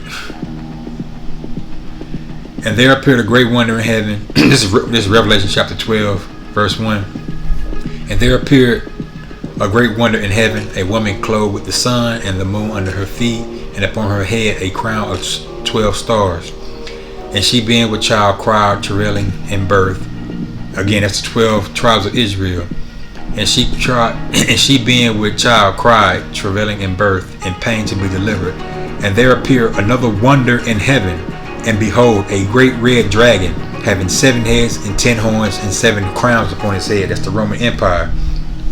And his tail drew the third part of the stars of heaven, and did cast them to the earth. And that's not the first time that's happened. Let me show you this. So let's go to Daniel 8. I'm gonna use this one. Let's go to Daniel's 8 right quick. I'm gonna try to go through this fast so I can get back on track. But I gotta show you this. I'm gonna try to go through this fast. Alright, this was Daniel having another vision. Pretty much the same vision with different beasts. Then I lifted up mine eye. This is Daniel chapter 8, verse 3. I'm going to go through this fast though. Then I lifted up mine eyes and saw, and behold, there stood before the river a ram which had 2 horns. And the 2 horns were high, but one was higher than the other. And the higher one came up last. That's talking about the Medo-Persian Empire. Again, one horn was higher. That's the Persians, because they were greater than the Medes. And I saw the ram pushing westward and northward and southward, so that no beast might stand before him. That means no nation was able to stop the Medo-Persian Russian Empire, the Medo-Persian Empire. And I saw the ram pushing westward and northward and southward, so that no beast might stand before him. That's also why back in Daniel 7, the beast, the bear, was on his side because one side was higher, and it had 3 ribs in its mouth because it devoured the land from the south, the west, and the north, because they came from the east. They came from the east, but they devoured land from the south, west, and the north. That's why it had 3 ribs in his mouth. And I saw the ram pushing westward and northward and southward, so that no beast might stand before him, neither was there any that could deliver out of his hand. But he did according to his will and became great. And as I was considering, behold, a he-goat came from the west on the face of the whole earth, and touched not the ground. And the goat had a notable horn between his eyes. That goat is talking about the Greek Empire. That notable horn is talking about Alexander the Great. And he came from the west. He came to do battle with them. And he didn't touch the ground because, you know, the history of Alexander the Great. He was a great warrior. You know, he had a very short time on earth. I think he died at age 32. But when he hit the ground running, conquering, and destroying. That's why the goat didn't touch the ground, because he was fast. And he came to the ram that had 2 horns, which I had seen standing before the river, and ran into him with the fear of his power. And I saw him come close unto the ram, and he was moved with choler, that's hatred and disdain, against him, and smote the ram, and brake his 2 horns. And there was no power in the ram to stand before him. But he cast him down to the ground, and stamped upon him, and there was none that could deliver the ram out of his hand. See, all these are parables, but this is easy though. So it is describing that, you know, Alexander the Great destroyed the Medo-Persian Empire. So let's go on. Therefore the he-goat waxed very great, and when he was strong, the great horn was broken off. So at the height of his power, Alexander the Great died. And for it came up 4 notable ones towards the 4 winds of heaven. Now that's the 4 generals that took on the power, or divided up the empire of Alexander the Great amidst the 4. I can't remember all 4 of them. I just know 2: Seleucid and Ptolemy. And it waxed great, even to the host. Oh, hold on. There we go. Therefore, 8. Daniel chapter 8 verse 8. Therefore the he-goat waxed very great, and when he was strong, the great horn was broken, and for it came up 4 notable ones toward the 4 winds of heaven. And out of one of them came forth a little horn. So out of one of these 4 horns, mainly the Seleucid horn, there came up another horn. This is talking about Antiochus Epiphanes during the Maccabees. You read First Maccabees, it'll describe this. Or you can, this is history. Look up the Maccabean War. This is what this is talking about. He placed hell on them. All right, let me just continue. And out of one of them came forth a little horn. So out of one of these 4, out of one of the empires or dynasties of these 4 generals came up one horn. And out of that one horn is Antiochus Epiphanes. I think it came out of the Seleucid dynasty or empire, which waxed exceeding great toward the south and toward the east and toward the pleasant land. That's the land. What's the pleasant land? That's the land of Jerusalem, Israel. And it waxed great, even to the host of heaven, and it cast down some of the hosts and of the stars to the ground and stamped upon them. That's really the point I wanted to get. That's not the first time that happened. The Romans cast some of the stars to the ground. The Greeks cast some of the stars to the ground, mainly during the Maccabees. Alright, I just wanted to get that point since I was there and I was on the leopard. Alright, so back at Daniel chapter 7, and we at the leopard, verse 6. And this I beheld, and lo, another like a leopard, which had upon the back of it 4 wings of a fowl, and the beast also, the beast had also 4 heads, and dominion was given to it. Those are the 4 generals. After this I saw in the night vision, and beheld a 4th beast, dreadful and terrible. This is the Roman Empire, and strong and exceedingly, and it had great iron teeth. Because the Romans, other nations they used iron too. The Iron Age came before the Roman Empire, but the Romans were known for their focus on use of iron weapons. That's all they used were iron weapons. They focused most of their what's the word I'm looking for? I can't think of the word I'm looking for. But they use iron more than all the other nations. Let me just put it like that. It was a word I was looking for, but it didn't come to me. But it's all good. You get the point. And you should know this. And it had great iron teeth. I just started the whole 7. After this I saw in the night vision, and behold, a 4th beast, dreadful and terrible, and strong exceedingly, and it had great iron teeth. It devoured and brake in pieces, and stamped the residue with the feet of it. And it was diverse from all the beasts that were before it. And it had 10 horns. I considered the horns, and behold, there came up among them a little horn, before whom there were 3 of the first horns plucked up by the roots. And behold, in his horn were eyes like the eyes of man, and a mouth speaking great things. I got to get one more point. This is talking about America. Because what 3 horns did it pluck up? It plucked up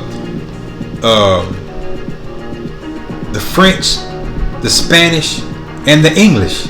That's how America was formed. Those countries were already over here. America came out of those countries.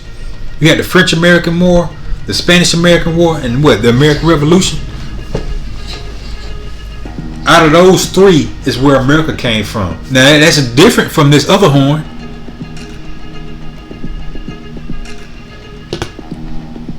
This little horn came out of the 4 horns from Alexander the Great. That's Antiochus Epiphanes.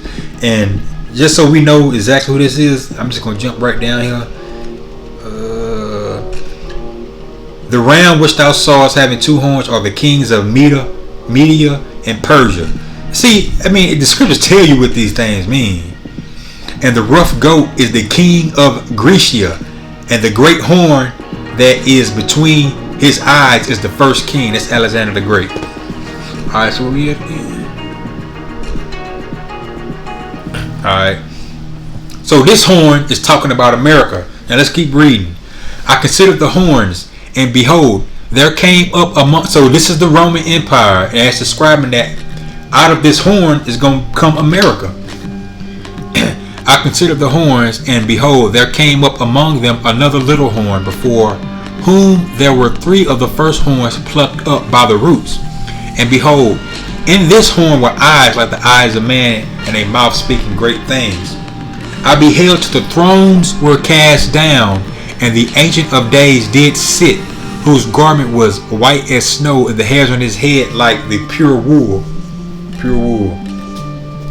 And Salakia, his throne was like the fiery flame, and his wheels as burning fire. A fiery stream issued and came forth from before him. Thousands ministered unto him, and 10,000 times 10,000 stood before him, and judgment was set, and the books were opened. And I beheld then because of the voice of the great. Let me drop down. Let me keep reading. I beheld then because of the voice of the great words which the horn spake. I beheld even till the beast was slain, and his body destroyed and given to the burning flame. So when did that happen? When was Rome given to the burning flame? That burning flame is talking about the end. So this Roman Empire, he described the Roman Empire, but they're still around during the end times because their wound was healed. They had a seal put on them during the Dark Ages. Then they came back and deceived the world, prepared the world for war, and now we just waiting. I beheld then because of the voice of the great words which the horn spake. I beheld even till the beast was slain, and his body destroyed and given to the burning flame. As concerning the rest of the beasts, they had their dominion taken away, yet their lives were prolonged for a season and time. That's because, empires come and go. They had their time to rule, then their time was gone. But this last one is still here. I saw in the night vision, and behold, one like the Son of Man coming with the clouds of heaven, that's the chariots, and came to the Ancient of Days, and they brought him near before him. Also, that's how Yahushua and the Most High are not the same. They're two separate entities, two separate beings. And there was given him dominion and glory and a kingdom that all people, nations, and languages should serve him. His dominion is an everlasting dominion which shall not pass away. His dominion, when he comes and set his kingdom up, is never going to end. One, we're going to all be immortal. Second, we ain't going to be able to sin. Man, I just can't wait for the kingdom, man. His dominion is an everlasting dominion which shall not pass away, and his kingdom that which shall not be destroyed. Alright, let me jump down to 17. These great beasts which are four kings, which shall arise out of the earth. They call them kings, but you know that they were kingdoms, they were empires. But the saints of the Most High shall take the kingdom and possess the kingdom forever, even forever and ever. That's how you know it's forever and forever. That's true eternity. Alright, 19. Then I would know the truth of the fourth beast. He said, I'm going to know the truth now, which was diverse from all the others, exceeding dreadful, whose teeth were of iron, and his nails of brass, which devoured, breaking pieces, and stamped the residue with his feet. And the 10 horns that were in his head, and of the other which came up, and before whom 3 fell, even of that horn that had eyes and a mouth that spake very great things, whose look was more stout than his fellows. His look was more stout because America think they're better. Even though these Americans come from these Europeans, they don't look at themselves as Europeans, and they think that they're better. They full of pride. I beheld, and the same horn made war with the saints and prevailed against them. And they did prevail against us. They prevailed against us right now. Until the Ancient of Days came, and judgment was given to the saints of the Most High. And the time came that the saints possessed the kingdom. There you go again. That judgment is going to be given to us. Now that judgment is twofold. Well, one, we're going to receive the law, statutes, and commandments in our inward parts. Also, he's going to, when it's saying he's going to receive judgment, because we receiving judgment now. Also, we still got to make it towards the end. But after all is said and done, he's going to judge these other nations.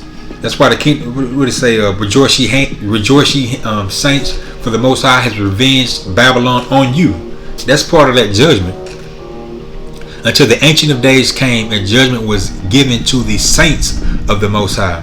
And the time came that the saints possessed the kingdom.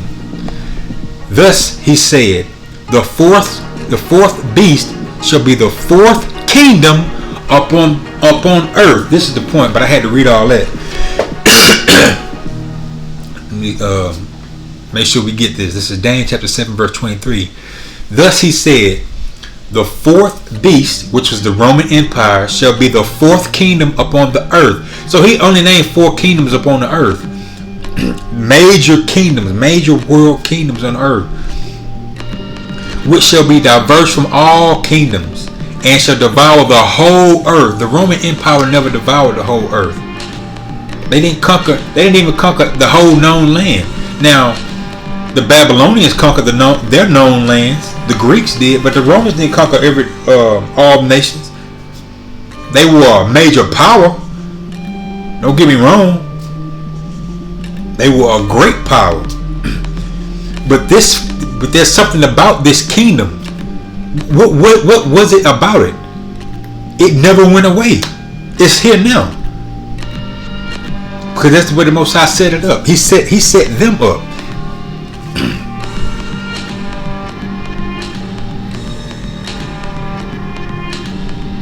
Thus he said, this is verse 23 again.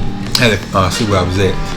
Thus he said, the fourth beast shall be the fourth kingdom upon earth, which shall be diverse from all kingdoms, and shall devour the whole earth, and shall tread it down and break it in pieces. And the 10 horns out of this kingdom are 10 kings that shall arise, and another shall arise, and another shall rise after them, and he shall be diverse from the first, and he shall subdue 3 kings, and he shall speak great words against the Most High, and shall wear out the saints of the Most High. And he been wearing our asses out. And think to change times and laws. And that's exactly what they done. You know, gay laws. You know, they go so far as I had an article a long time ago. I cited it, but I don't know where it's at.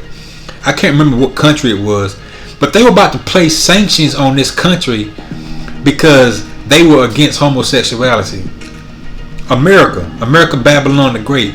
That's changing laws. Where do those laws come from? Those laws come from the scriptures.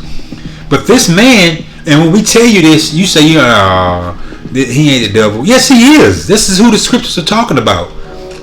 The Bible has laws against homosexuality. They're supposed to be put to death. Now, I ain't saying go out there and put nobody to death right now, because we're not in our land. And when we in our land, when we do get in our land, ain't nobody gonna be no homosexual. You want, or is there anybody out there who thinks that's gonna be still going on? Now, the other nations that might happen among them, but we're gonna be judging them. We're gonna be teaching them the right way to go. And if they break their laws, we're gonna deal with them according to the law. Just that plain and simple. And he shall speak great words against the Most High, and shall wear out the saints of the Most High, and think to change times, which they've done, and laws, and they shall be given into his hand until a time and times and dividing of the time. And we've been given into their hands. And this is all part of the Most High's will, but he set them up.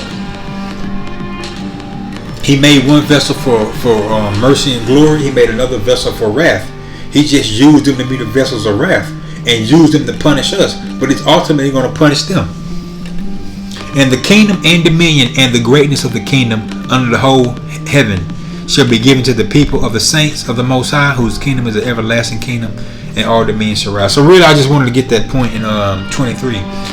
Thus he said, the fourth beast shall be the fourth kingdom upon the earth, and shall be diverse from all kingdoms, and shall devour the whole earth. Alright, so I had to read all that.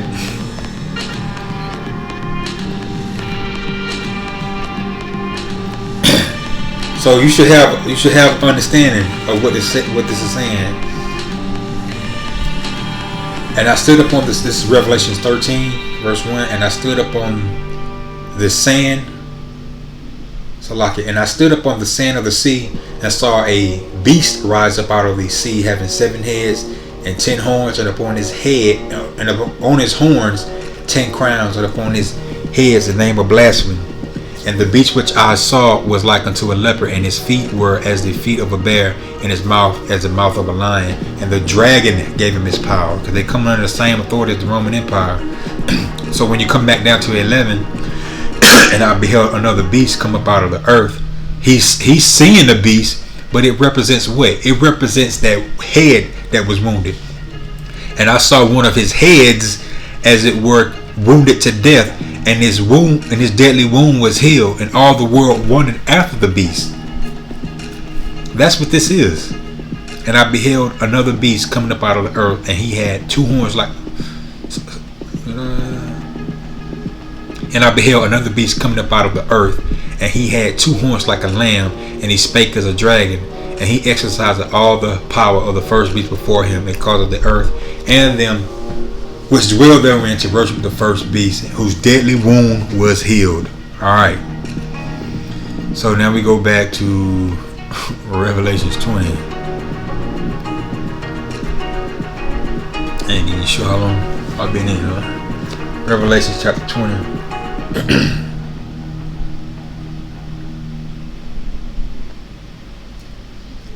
I'm about to move through these other ones pretty quick. So this is Revelations 20 and 5. But the rest of the dead lived not again until the 1,000 years were finished. This is the first resurrection. Alright, the rest of the dead is talking about the other nations. So you can understand, all of Israel is going to be saved. All of Israel is going to be in the kingdom of heaven, put it like that. The 1/3, starting with 144, and the 1/3 of the rest of the elect are going to be saved on this side, delivered on this side. The rest will be reborn in the kingdom. But we're all going to be in the kingdom. We're all going to have the law, statutes, and commandments placed in our inward parts. The rest of the dead is talking about the other nations, because they're going to serve captivity for 1,000 years. We're going to be kings, priests, and we're going to be judges over them. They're going to be rebuilding the land. They're going to be rebuilding everything for us. They're going to be our captives. They're going to serve a period of 1,000 years, and then after that period, they're going to go back to their own lands and have their own empires. But they're never going to be the Israelites. They're the rest of the dead, because, how can I say it? Again, they're not going to have the law, statutes, and commandments in them. We're not going to be able to die, because we're going to have the laws on us. We're going to have to teach them the laws. So having those laws, statutes, and commandments, having the truth, that's the life. They're not going to have that life. We're going to have to teach it to them. And it's going to be 1,000-year period before they're alive. But the rest of the dead live not again until the 1,000 years were finished. This is the first resurrection. Now, blessed and holy is he that hath part in the first resurrection. On such the second death hath no power, but they shall be priests of the Most High and Hamashiach, and shall reign with him 1,000 years. Now the scene about to jump, but I want to get this. So this is the first resurrection. And what's the first resurrection? Let's look this word up right quick. What's that? 5. Do I got it?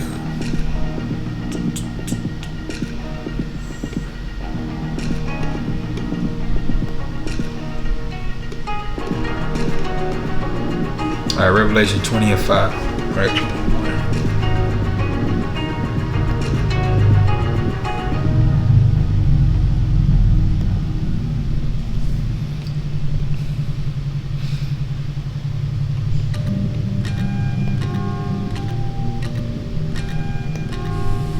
Strong's G 386.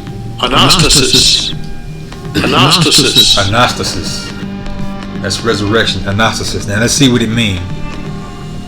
A raising up, rising, a rising from the dead, that of a Mashiach, that of all men at the end of this present age, the resurrection of certain ones in history who were restored to life. That's what that's talking about. This is the one that applies. That of all men at the end of this present age. Now, that's only for the Israelites. We're the ones that's going to be resurrected. All of Israel will be resurrected at the end of this age. Again, only 1/3 is going to make it. Going to make it to the end of this age, but at the end of it, when the kingdom comes, we're all going to be resurrected. That's what that's talking about. That's the first resurrection.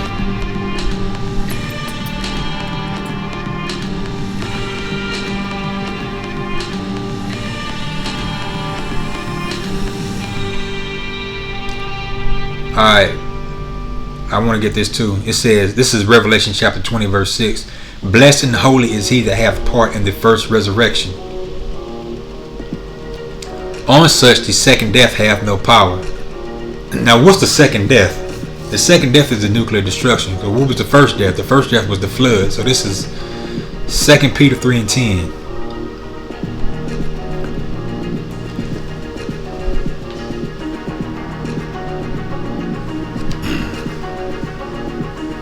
Let me start at 9.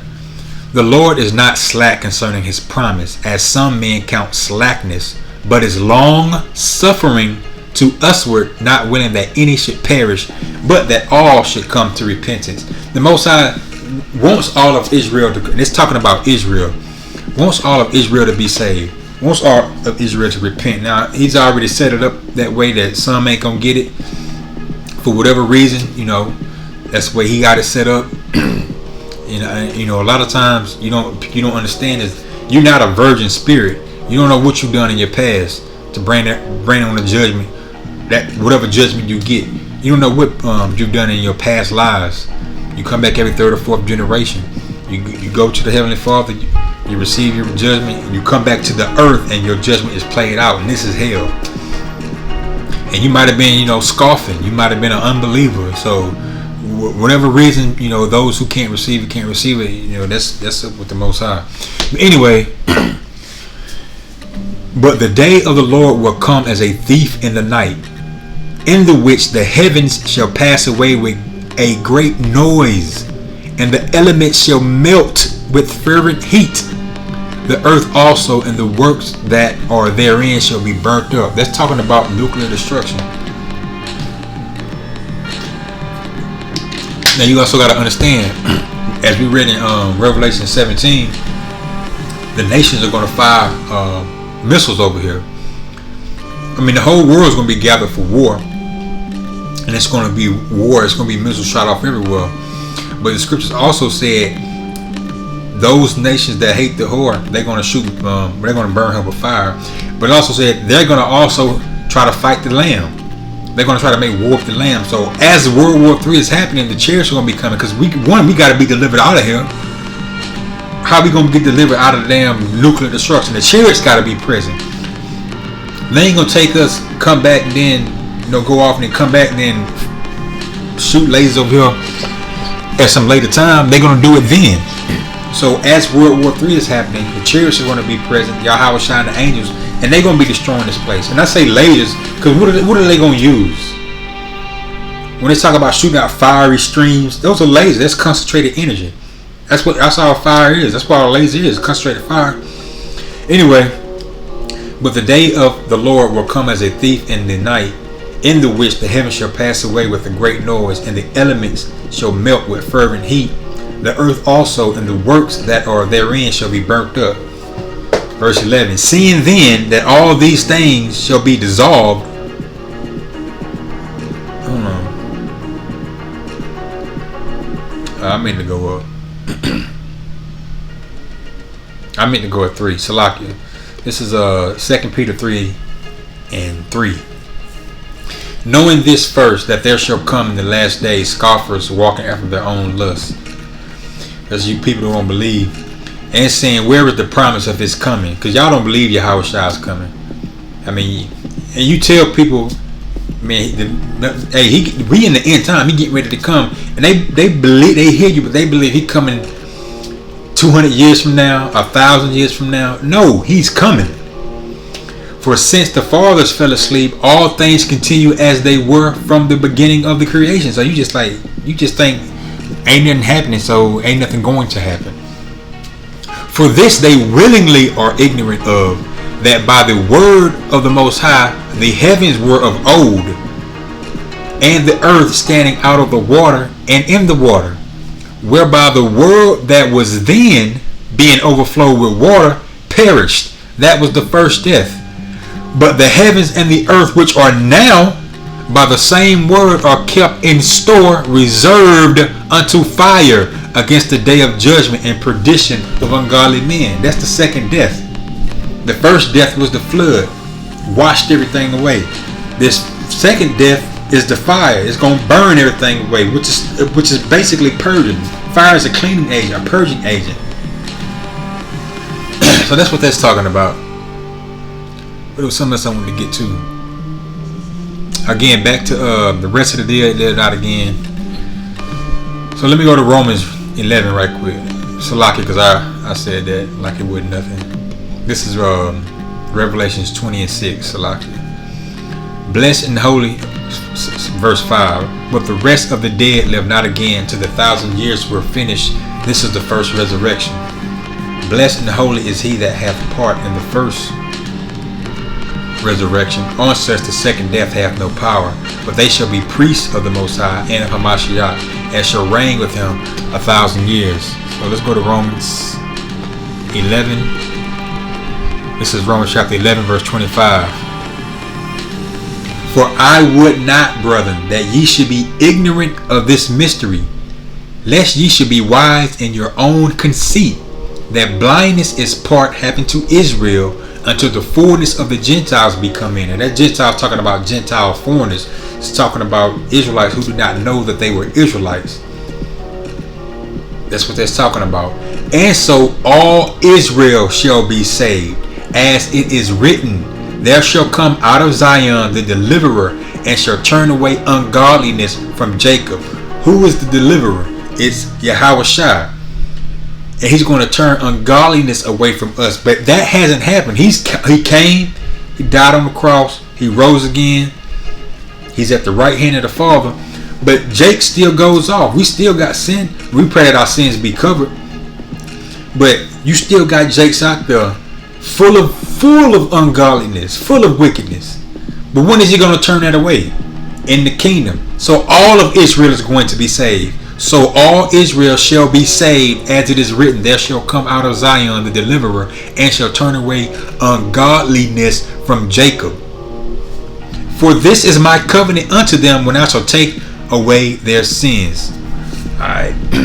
And let's get Isaiah 2 and 2.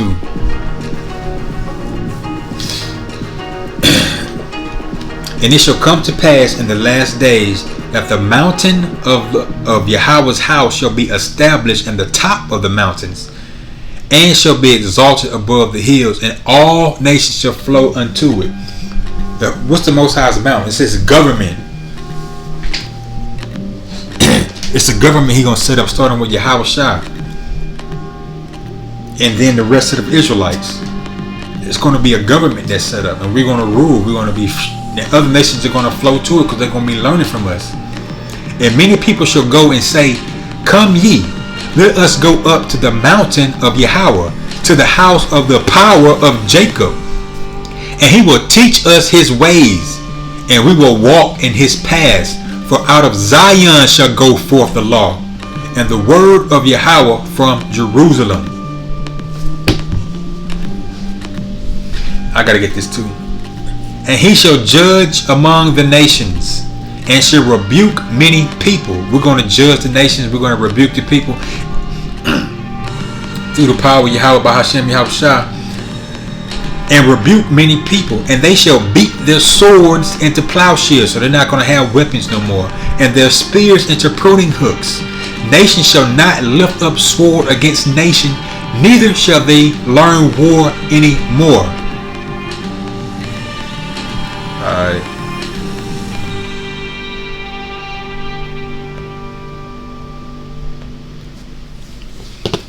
Got a few more. This is Zechariah 8:20. Thus saith Yahweh of hosts, it shall come to pass that there shall come people, and the inhabitants of many cities, and the inhabitants of one city shall go to another, saying, let us go speedily to pray before Yahweh, and to seek Yahweh of hosts. I will go also. That's what people are going to be saying. Come, let's go worship the Most High. Yes, many people and strong nations shall come to seek Yahweh of hosts in Jerusalem, and pray before Yahweh. Thus saith Yahweh of hosts, in those days it shall come to pass that 10 men shall take hold out of all languages of the nations, even shall take hold of the skirt of him that is a Jew. So 10 men gonna be at our skirts, our garments, saying, we will go with you, for we have heard that Yahweh Salaki, we have heard that the Most High is with you. You know how they gonna know that? After this destruction, that's what the Most High is planning on happening. He's gonna make this place be an example. It's going to be evident that the Yahweh and the angels and the chariots gonna come back. The elect, hopefully I'm one of them. We're gonna get beamed up. We're gonna come back down with new glorified bodies. They're not gonna have that. That's why they're gonna be coming to us, 10 men on our skirts, saying we'll go with you and learn of your ways.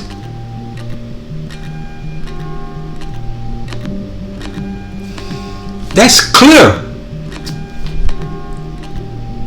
Thus saith Yahweh of hosts, in those days it shall come to pass that 10 men shall take hold out of all languages of the nations, even shall take hold of the skirt of him that is a Jew, saying, we will go with you, for we have heard that the Most High is with you. That's why the scriptures say it shall come to pass that we will no more say the Most High leadeth us out of the land of Egypt, but the Most High leadeth us out of the let me get that. Like it. What that Jeremiah? Let me get that up right quick.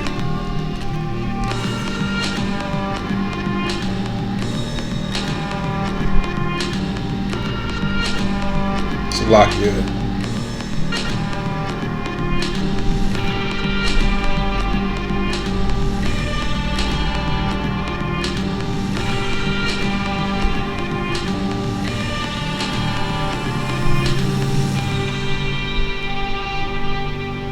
Jeremiah 23.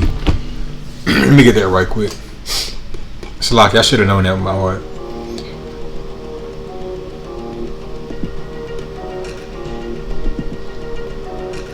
Jeremiah 23.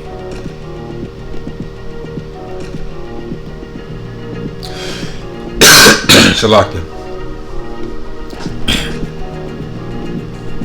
I'm gonna start at 5. Behold, the days come, saith Yahweh, that I will raise unto David a righteous branch, and a king shall reign and prosper, and shall execute judgment and justice in the earth. So this is yet to happen. This is going to happen. This is Yahweh Shai. In his days Judah shall be saved, and Israel shall dwell safely. That's both kingdoms. And this is his name whereby he shall be called, the Lord our righteousness. That's Yahweh Shai.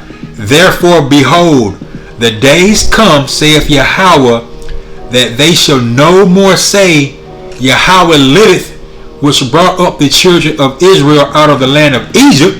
No, but Yahweh liveth, which brought up and which led the seed of the house of Israel out of the north country. Here, and from all countries whither I had driven them. The Most High driven us here. And they shall dwell in their own land. We ain't going to be talking about Egypt no more. They're going to be talking about this because it's going to be known. It's going to be such a great deliverance. That's why I say the strangeness of their salvation. Alright, let me keep on. Alright, so again, the other nations, we're going to be teaching them the law, statutes, and commandments, but they're going to be our captives. They're going to be made subjectaries upon us. They're going to be our slaves. That's just plain and simple. Because they serve themselves of us, and that's the way the Most High got it. That's the way the Most High made it be. And I ain't complaining. Shit, you gotta have a ruling class mentality, man. You know, they teach you everybody get along. The Most High come back to save Yahweh shall come back to save everybody. No, he's coming up to set up his kingdom. He's coming to deliver the Israelites, and we gonna be in rulership. We ain't gonna be equal. I don't want to be equal. I want to rule, but we're gonna rule in righteousness. We're gonna rule with a rod of iron. I mean, yeah, a rod of iron. But it's gonna be all in righteousness according to the law. You ain't gonna have no damn third world countries. You know what I mean? You ain't gonna have war. You ain't gonna have none of that.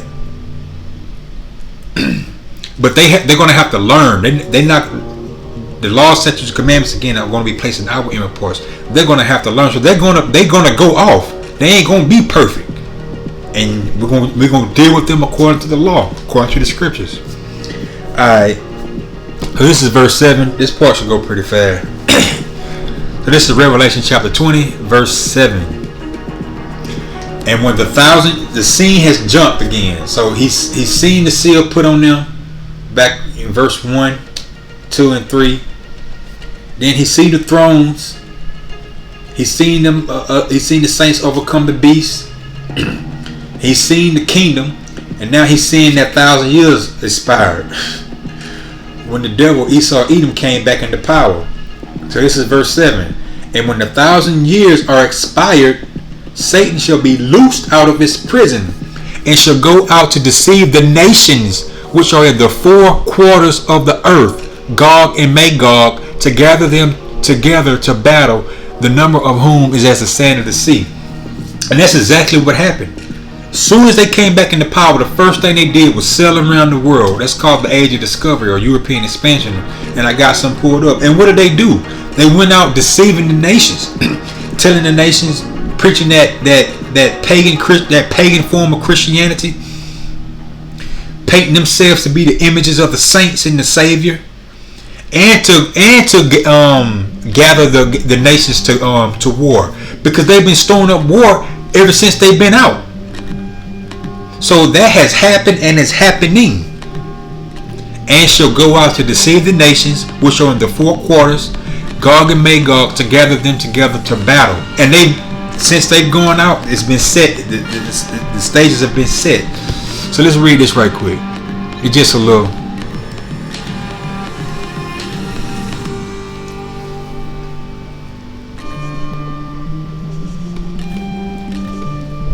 There was something else I can't find it, and I don't want to waste too much time looking for it. So the age of exploration timeline. All right, the age of exploration, which lasted roughly between 1450 and 1600, is a term given to the period of European expansion into Africa, Asia, and the Americas, driven by a desire for expensive spices, gold, and other sources of wealth. Europeans sailed around the world and sparked a global exchange of goods that changed the world forever. Portugal led the way, followed by other major powers such as Spain, England, and the Netherlands. Sailors capitalized on improvements of cartography, ship construction, and navigational tools to facilitate their voyages. I had one that was talking about how they went, destroying other lands and shit. And this is just some periods of time right here. The Portuguese sees Ceuta, sparked interest around Africa. Christopher Columbus lands in the Caribbean October 12, 1942. Inspired by Portugal's early success in navigation, Spain finances Christopher Columbus's voyage to find a new western trade route to Asia. Columbus lands in the Caribbean in 1942 and convinced he has reached East Asia. His voyage opens the Americans to later European exploration.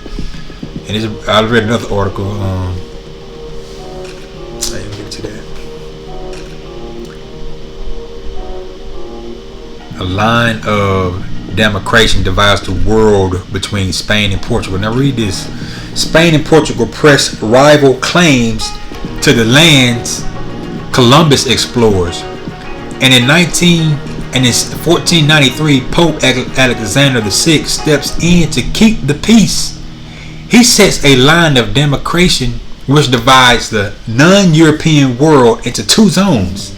Spain has trading and expansion rights in all lands west of the line, while Portugal has the same rights east of the line. Like, that's them dividing up the world, man. There was another one here I wanted to get.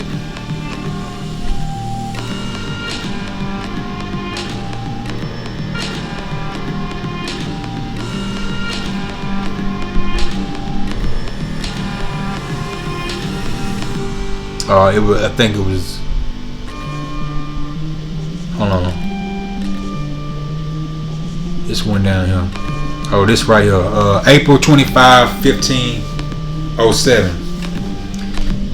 German mapmaker names the New World America. A German mapmaker reads reports about Columbus's New World, written by the Italian sailor Amerigo Vespucci. The mapmaker names the region America. That's where you get the name from. Amerigo Vespucci comes from Amerigo Vespucci. I'm gonna play a little. I'm gonna get this one too because it was something in here. I mean, you can read this. I mean, just type in whatever this is. And I wanted to get this one too because it got an important data here. Same thing. Prince Henry response to say the 1400s. 15 Commercial Revolution. Christopher Columbus discovers the Caribbean. Spanish missionary settler. But this one right here. English colonies and pilgrims. December 11, 1620. Now they actually reached land in November of 1620, and I think it was at sea for maybe 3 months, I think. But yeah, remember that date, 1620. I want to play this clip. This is what they're talking about. This is what's being described. When it says, and when the 1,000 years are expired after the Dark Ages, Satan shall be loosed out of his prison and shall go out to deceive the nations which are in the four quarters of the earth, Gog and Magog, to gather them together to battle, the number of whom is as the sand of the sea. This is what he's describing. This scene. And it ain't that long. I ain't gonna play all of it. From Apocalypto.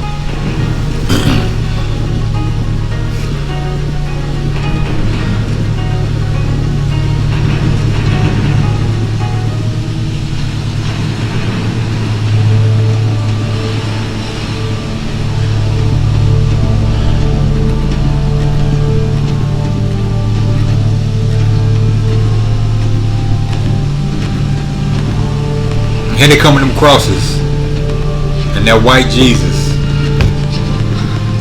Alright, that was it. That was the point. And you see he had some sense. He got the hell up out of there.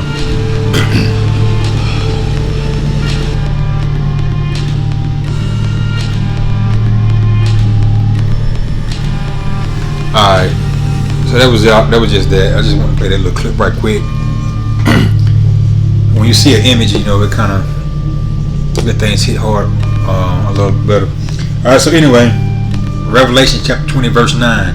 And they went up on the breadth of the earth, encompassed the camp of the saints about, and the beloved city, and fire came down from the Most High out of heaven and destroyed and devoured them.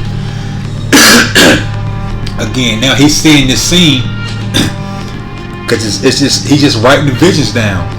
He's seen them get the seal. He's seen the Roman Empire go down.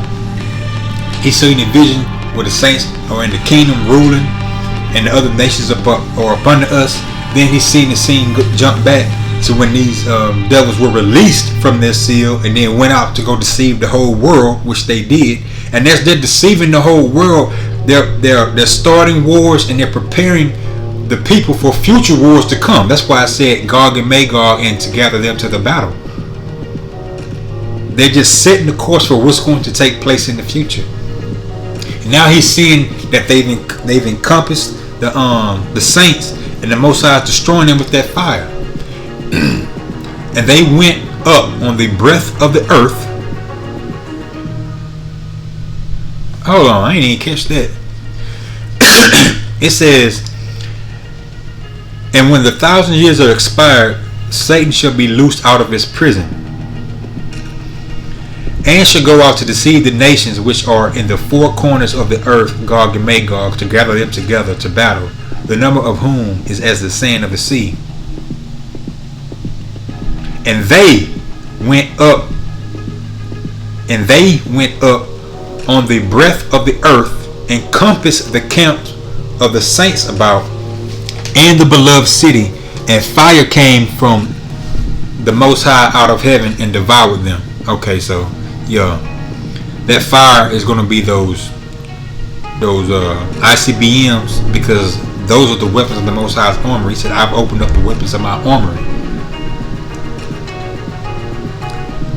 And the devil that deceived them was cast into the lake of fire and brimstone, where the beast and the false prophet are, and shall be tormented day and night forever and ever. Okay, so he's seeing this scene.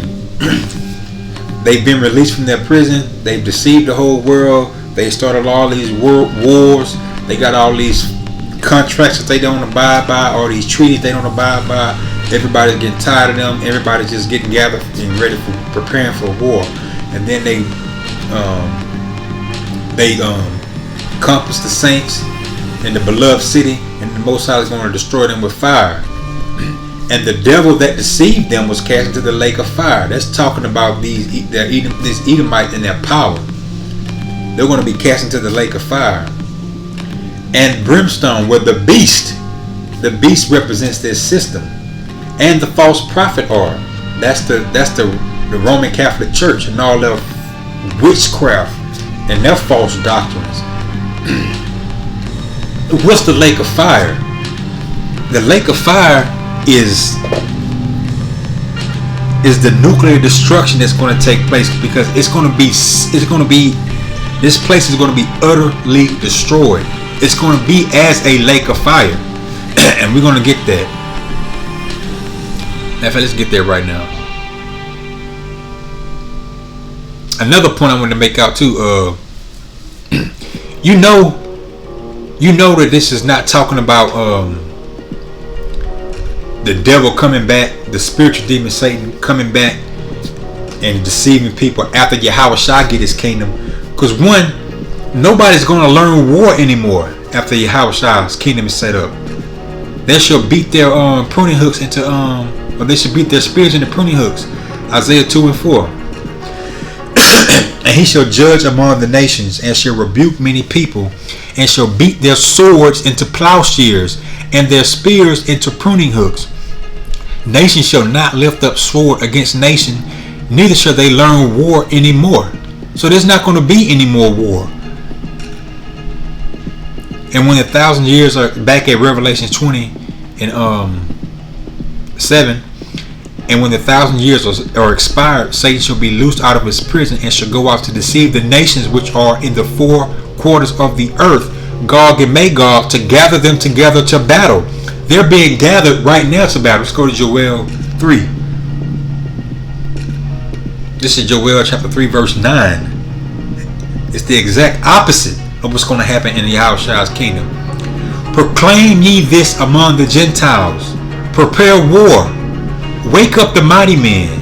Let all the men of war draw near. Let them come up. Beat your plowshares into swords, and your pruning hooks into spears. Let the weak say, I am strong. That's what's happening right now. Assemble yourselves and come up, all ye heathen, and gather yourselves together round about thither. Cause thy mighty ones to come down, O Yahweh. That's the angels. Call thy mighty ones to come down. And let the heathen be wakened, and come up to the valley of Jehoshaphat. That's the war of Armageddon. The valley of Yahweh Shaphat. The valley of Yahweh Shah's judgment. Of Yahweh's judgment. For there will I sit to judge all the heathen round about. That's what that's talking about. So this is happening right now. They went out during the Renaissance, during the European expansion or the Age of Discovery, up until this period of time. So this is what John is seeing, and this is what John is writing down. And together, Gog and Magog, to gather them to the battle. That's the battle of Armageddon. This is not.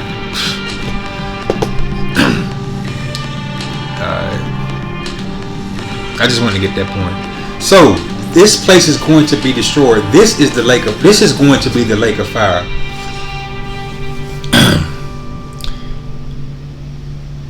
And the devil that deceived them was cast into the lake of fire and brimstone, and the beast and the false prophet. Because once this place is destroyed, all those things are destroyed.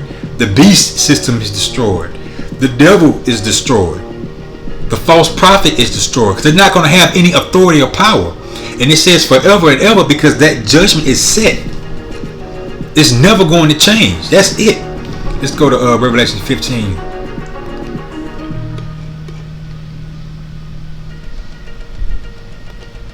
Revelation 15 and 2. This is Revelation chapter 15 and 2. And I saw as it were a sea of glass mingled with fire, and them that had gotten the victory over the beast, and over his image, and over his mark, and over the number of his name, stand on the sea of glass, having the harps of the Most High. Now, what is this talking about? What is that sea of glass mingled with fire? He saw them that got the victory over the beast. So those are the ones who are going to get beamed up to the chariots. Those are the ones who are going to be delivered. They're on the sea of glass because they're looking down. They're above the firmament, looking down at the fire, at the destruction. That's why it's a sea of glass. That's why it's called a lake of fire. That's why it's called a lake of fire. That's why it's called a lake of fire. And I saw as it were a sea of glass mingled with fire, and them that had gotten victory over the beast. So that's talking about, once they implement the mark of the once they the word just escaped me. Once they implement this charagma and make it mandatory, after that the World War III is going to kick off shortly after that, and during that time those who make it going to be delivered, those who are part of the elect, and they're going to be looking down at the destruction. And we're going to get that right quick. So read this again, and we're going to go to get Genesis 1 and 6. And I saw as it were a sea of glass mingled with fire, and them that had gotten the victory over the beast, and over his image, and over the mark, and over the number of his name, stand on the sea of glass, having harps of the Most High. So they're looking down over the firmament. Let's just get this right quick. This is Revelation chapter 1 verse 6. And the Most High, well, actually, just look edification. When he says God, this is Alahayim. It means the powers. And the powers, because the angels, Yahweh Shah is one of those angels, they made the earth. The Most High, in all caps, Lord in all caps, is not mentioned until the 4th chapter. Let me just show you this right quick. Genesis, because I was going to have to read it that way, so you have to understand it.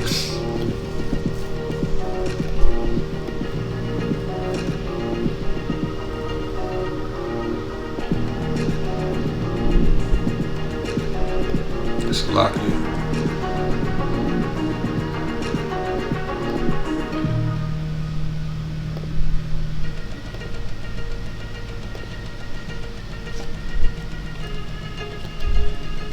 And the powers called, and the powers said, "Let there be a firmament in the midst of the waters, and let it divide the waters from the water." Okay, that's what I wanted to read. That's the firmament. Make sure you can see that. Genesis verse 1, verse 6. And the power said, "Let there be a firmament in the midst of the waters, and let it divide the waters from the waters." So let's get this right quick. Let's look this word up. Now they say Elohim, but the pronunciation in the Paleo Hebrew or phonetic Hebrew is Alahayim. This is where they get this word Elohim from. That's not God. And we're going to listen to it and we're going to get the definition. Strong's H 430, entry 1. Eloah. Alright. Eloah. Sometimes they go off with these pronunciations. Second entry. Elohim. Elohim. It's Third Alahayim. entry. Eloah. Eloah. Alright. So you heard it, but it's pronounced Alahayim. Now what does it mean? I say this now. It does mean gods, but not in the sense of the Most High. It means gods in the sense of the powers, the angels. It's plural. That's the first thing you need to understand. That word is plural. It's not singular. So when you see that word, and God created, no, and the powers created, the Alahayim created. Those are the angels. That's why we try to tell you the name of the Most High is Yahweh. The name of the Savior is Yahweh Shai. You gotta have some understanding. So just get it.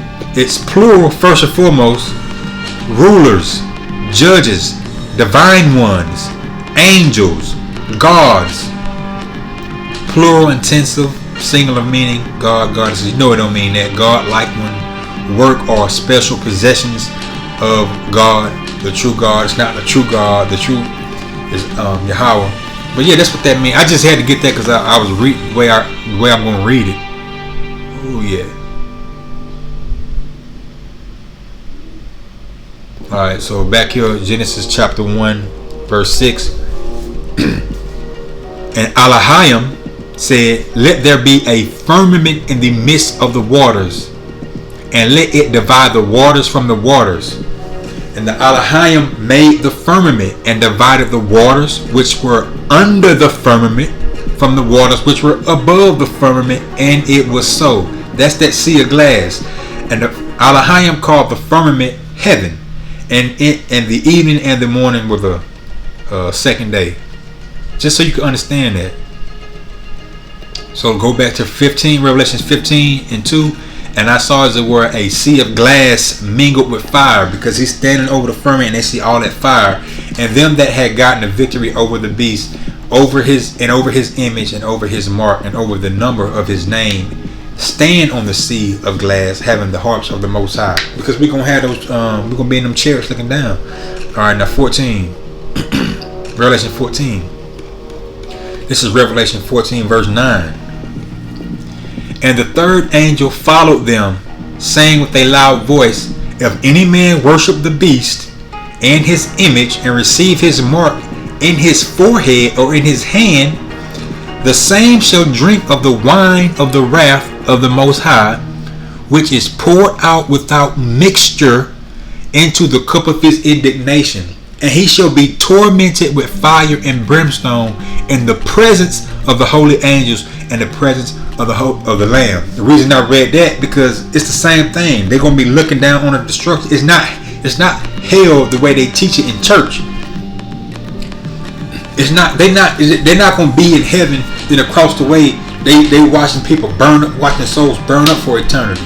No, they gonna come back, beam up the elect, and then destroy this place. We gonna be looking down, and they gonna be looking down. It's gonna be in the presence of the Lamb and the holy angels. The same shall drink of the wine of the wrath of the Most High, which is poured out without mixture into the cup of his indignation, and shall be tormented with fire and brimstone in the presence of the holy angels and in the presence of the Lamb. That's a lot. Alright. So let's go back to, well, not go back. Let's go to Psalms 91, and then we're gonna go to Isaiah 26. Yeah. This is Psalms 91. Psalms 91, verse 4. He shall cover thee with his feathers, and under his wings shalt thou trust. His truth shall be thy shield and buckler. What's the truth? It's these scriptures. The doctrine that Yahushua taught us, the true doctrine, the 100% truth. You know, starting with the apostles on down from GMS. Thou shalt not be afraid for the terror by night, nor the arrows that fly by day. That's talking about the nuclear bombs. That's talking about the missiles. Nor for the pestilence that walketh in darkness, nor for the destruction that wasteth at noonday.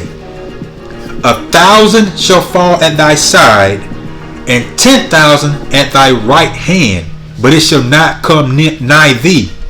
Only with thine eyes shalt thou behold and see the reward of the wicked, because you're going to be looking down from the chariots. Let's get Isaiah 26.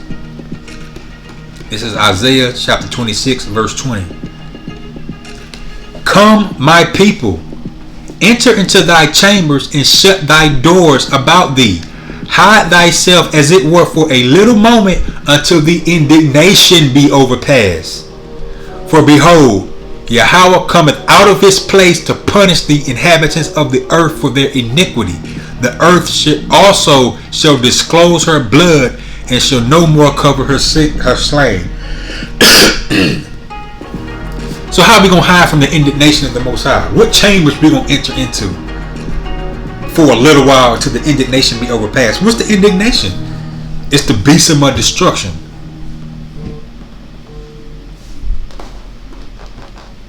That's what the indignation is. This is the indignation. Come, my people, enter thou into thy chambers, and shut thy doors about thee. Hide thyself as it were for a little moment until the indignation be overpassed. For behold, Yahweh cometh out of his place to punish the inhabitants of the earth for their iniquity. The earth also shall disclose her blood, and shall no more cover her slain. Alright, I'm almost finished. So we back at Revelation chapter 20, verse 11. So you should understand that.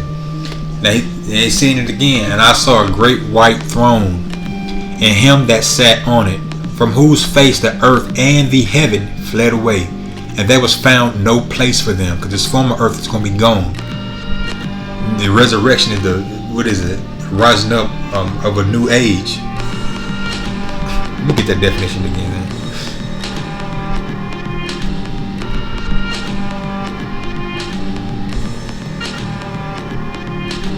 I just like the way that was worded, because it said it perfectly, and I didn't want to mess it up.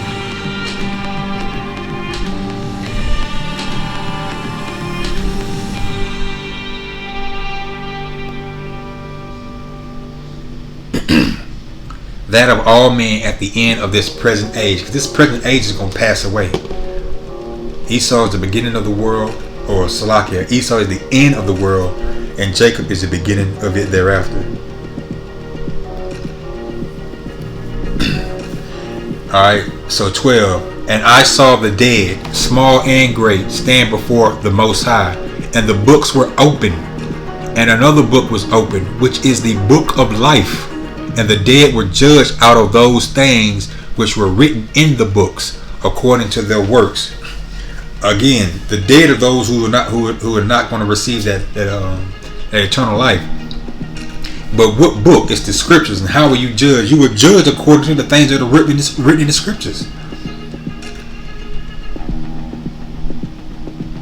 And the sea gave up the dead, Salakia, and the sea gave up the dead which were in it, and death and hell delivered up the dead which were in them, and they were judged every man according to their works. And death and hell were cast into the lake of fire. This is the second death. So the lake of fire is the second death. But how is death and hell cast into it? You can't take death and throw it in there. But you know how it's going to, you know how? Because when this place dies, we into the new age, the age of Yahushua. We receive the new bodies. We receive the immortal bodies. We won't be able to die. That's death dying. Death is casting hell for us. You can't take hell, which is fire, and then throw it in hell or throw it in fire. That don't make no sense. I don't even know how people even started believing that. Well, you believe it because you just heard it and it went with it and never actually researched it. In hell. Because we are in hell now. We are not going to be in hell anymore. And it all begins with the lake of fire. It all begins with the destruction. That's why we want this place to be destroyed. Because we want Yahushua to come back. The faster these things happen, the faster we get to be in the kingdom and out of this condition. You trying to live in these damn bodies forever?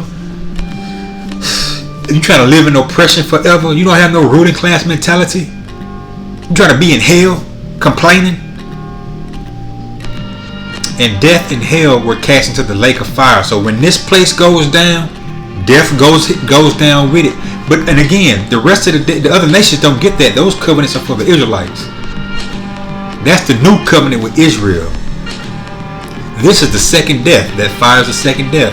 And whosoever was not found written in the book of life was cast into the lake of fire. If you ain't covered, if you ain't written in the book of death, then you're gonna have to go through that second death. You're gonna go through the destruction. And I gotta end out on this one more time, man.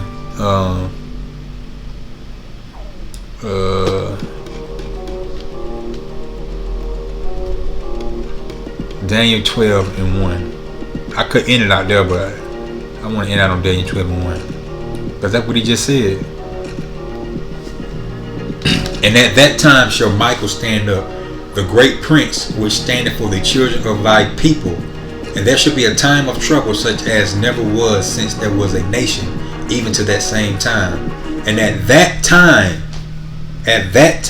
thy people shall be delivered. Everyone that shall be found written in the book.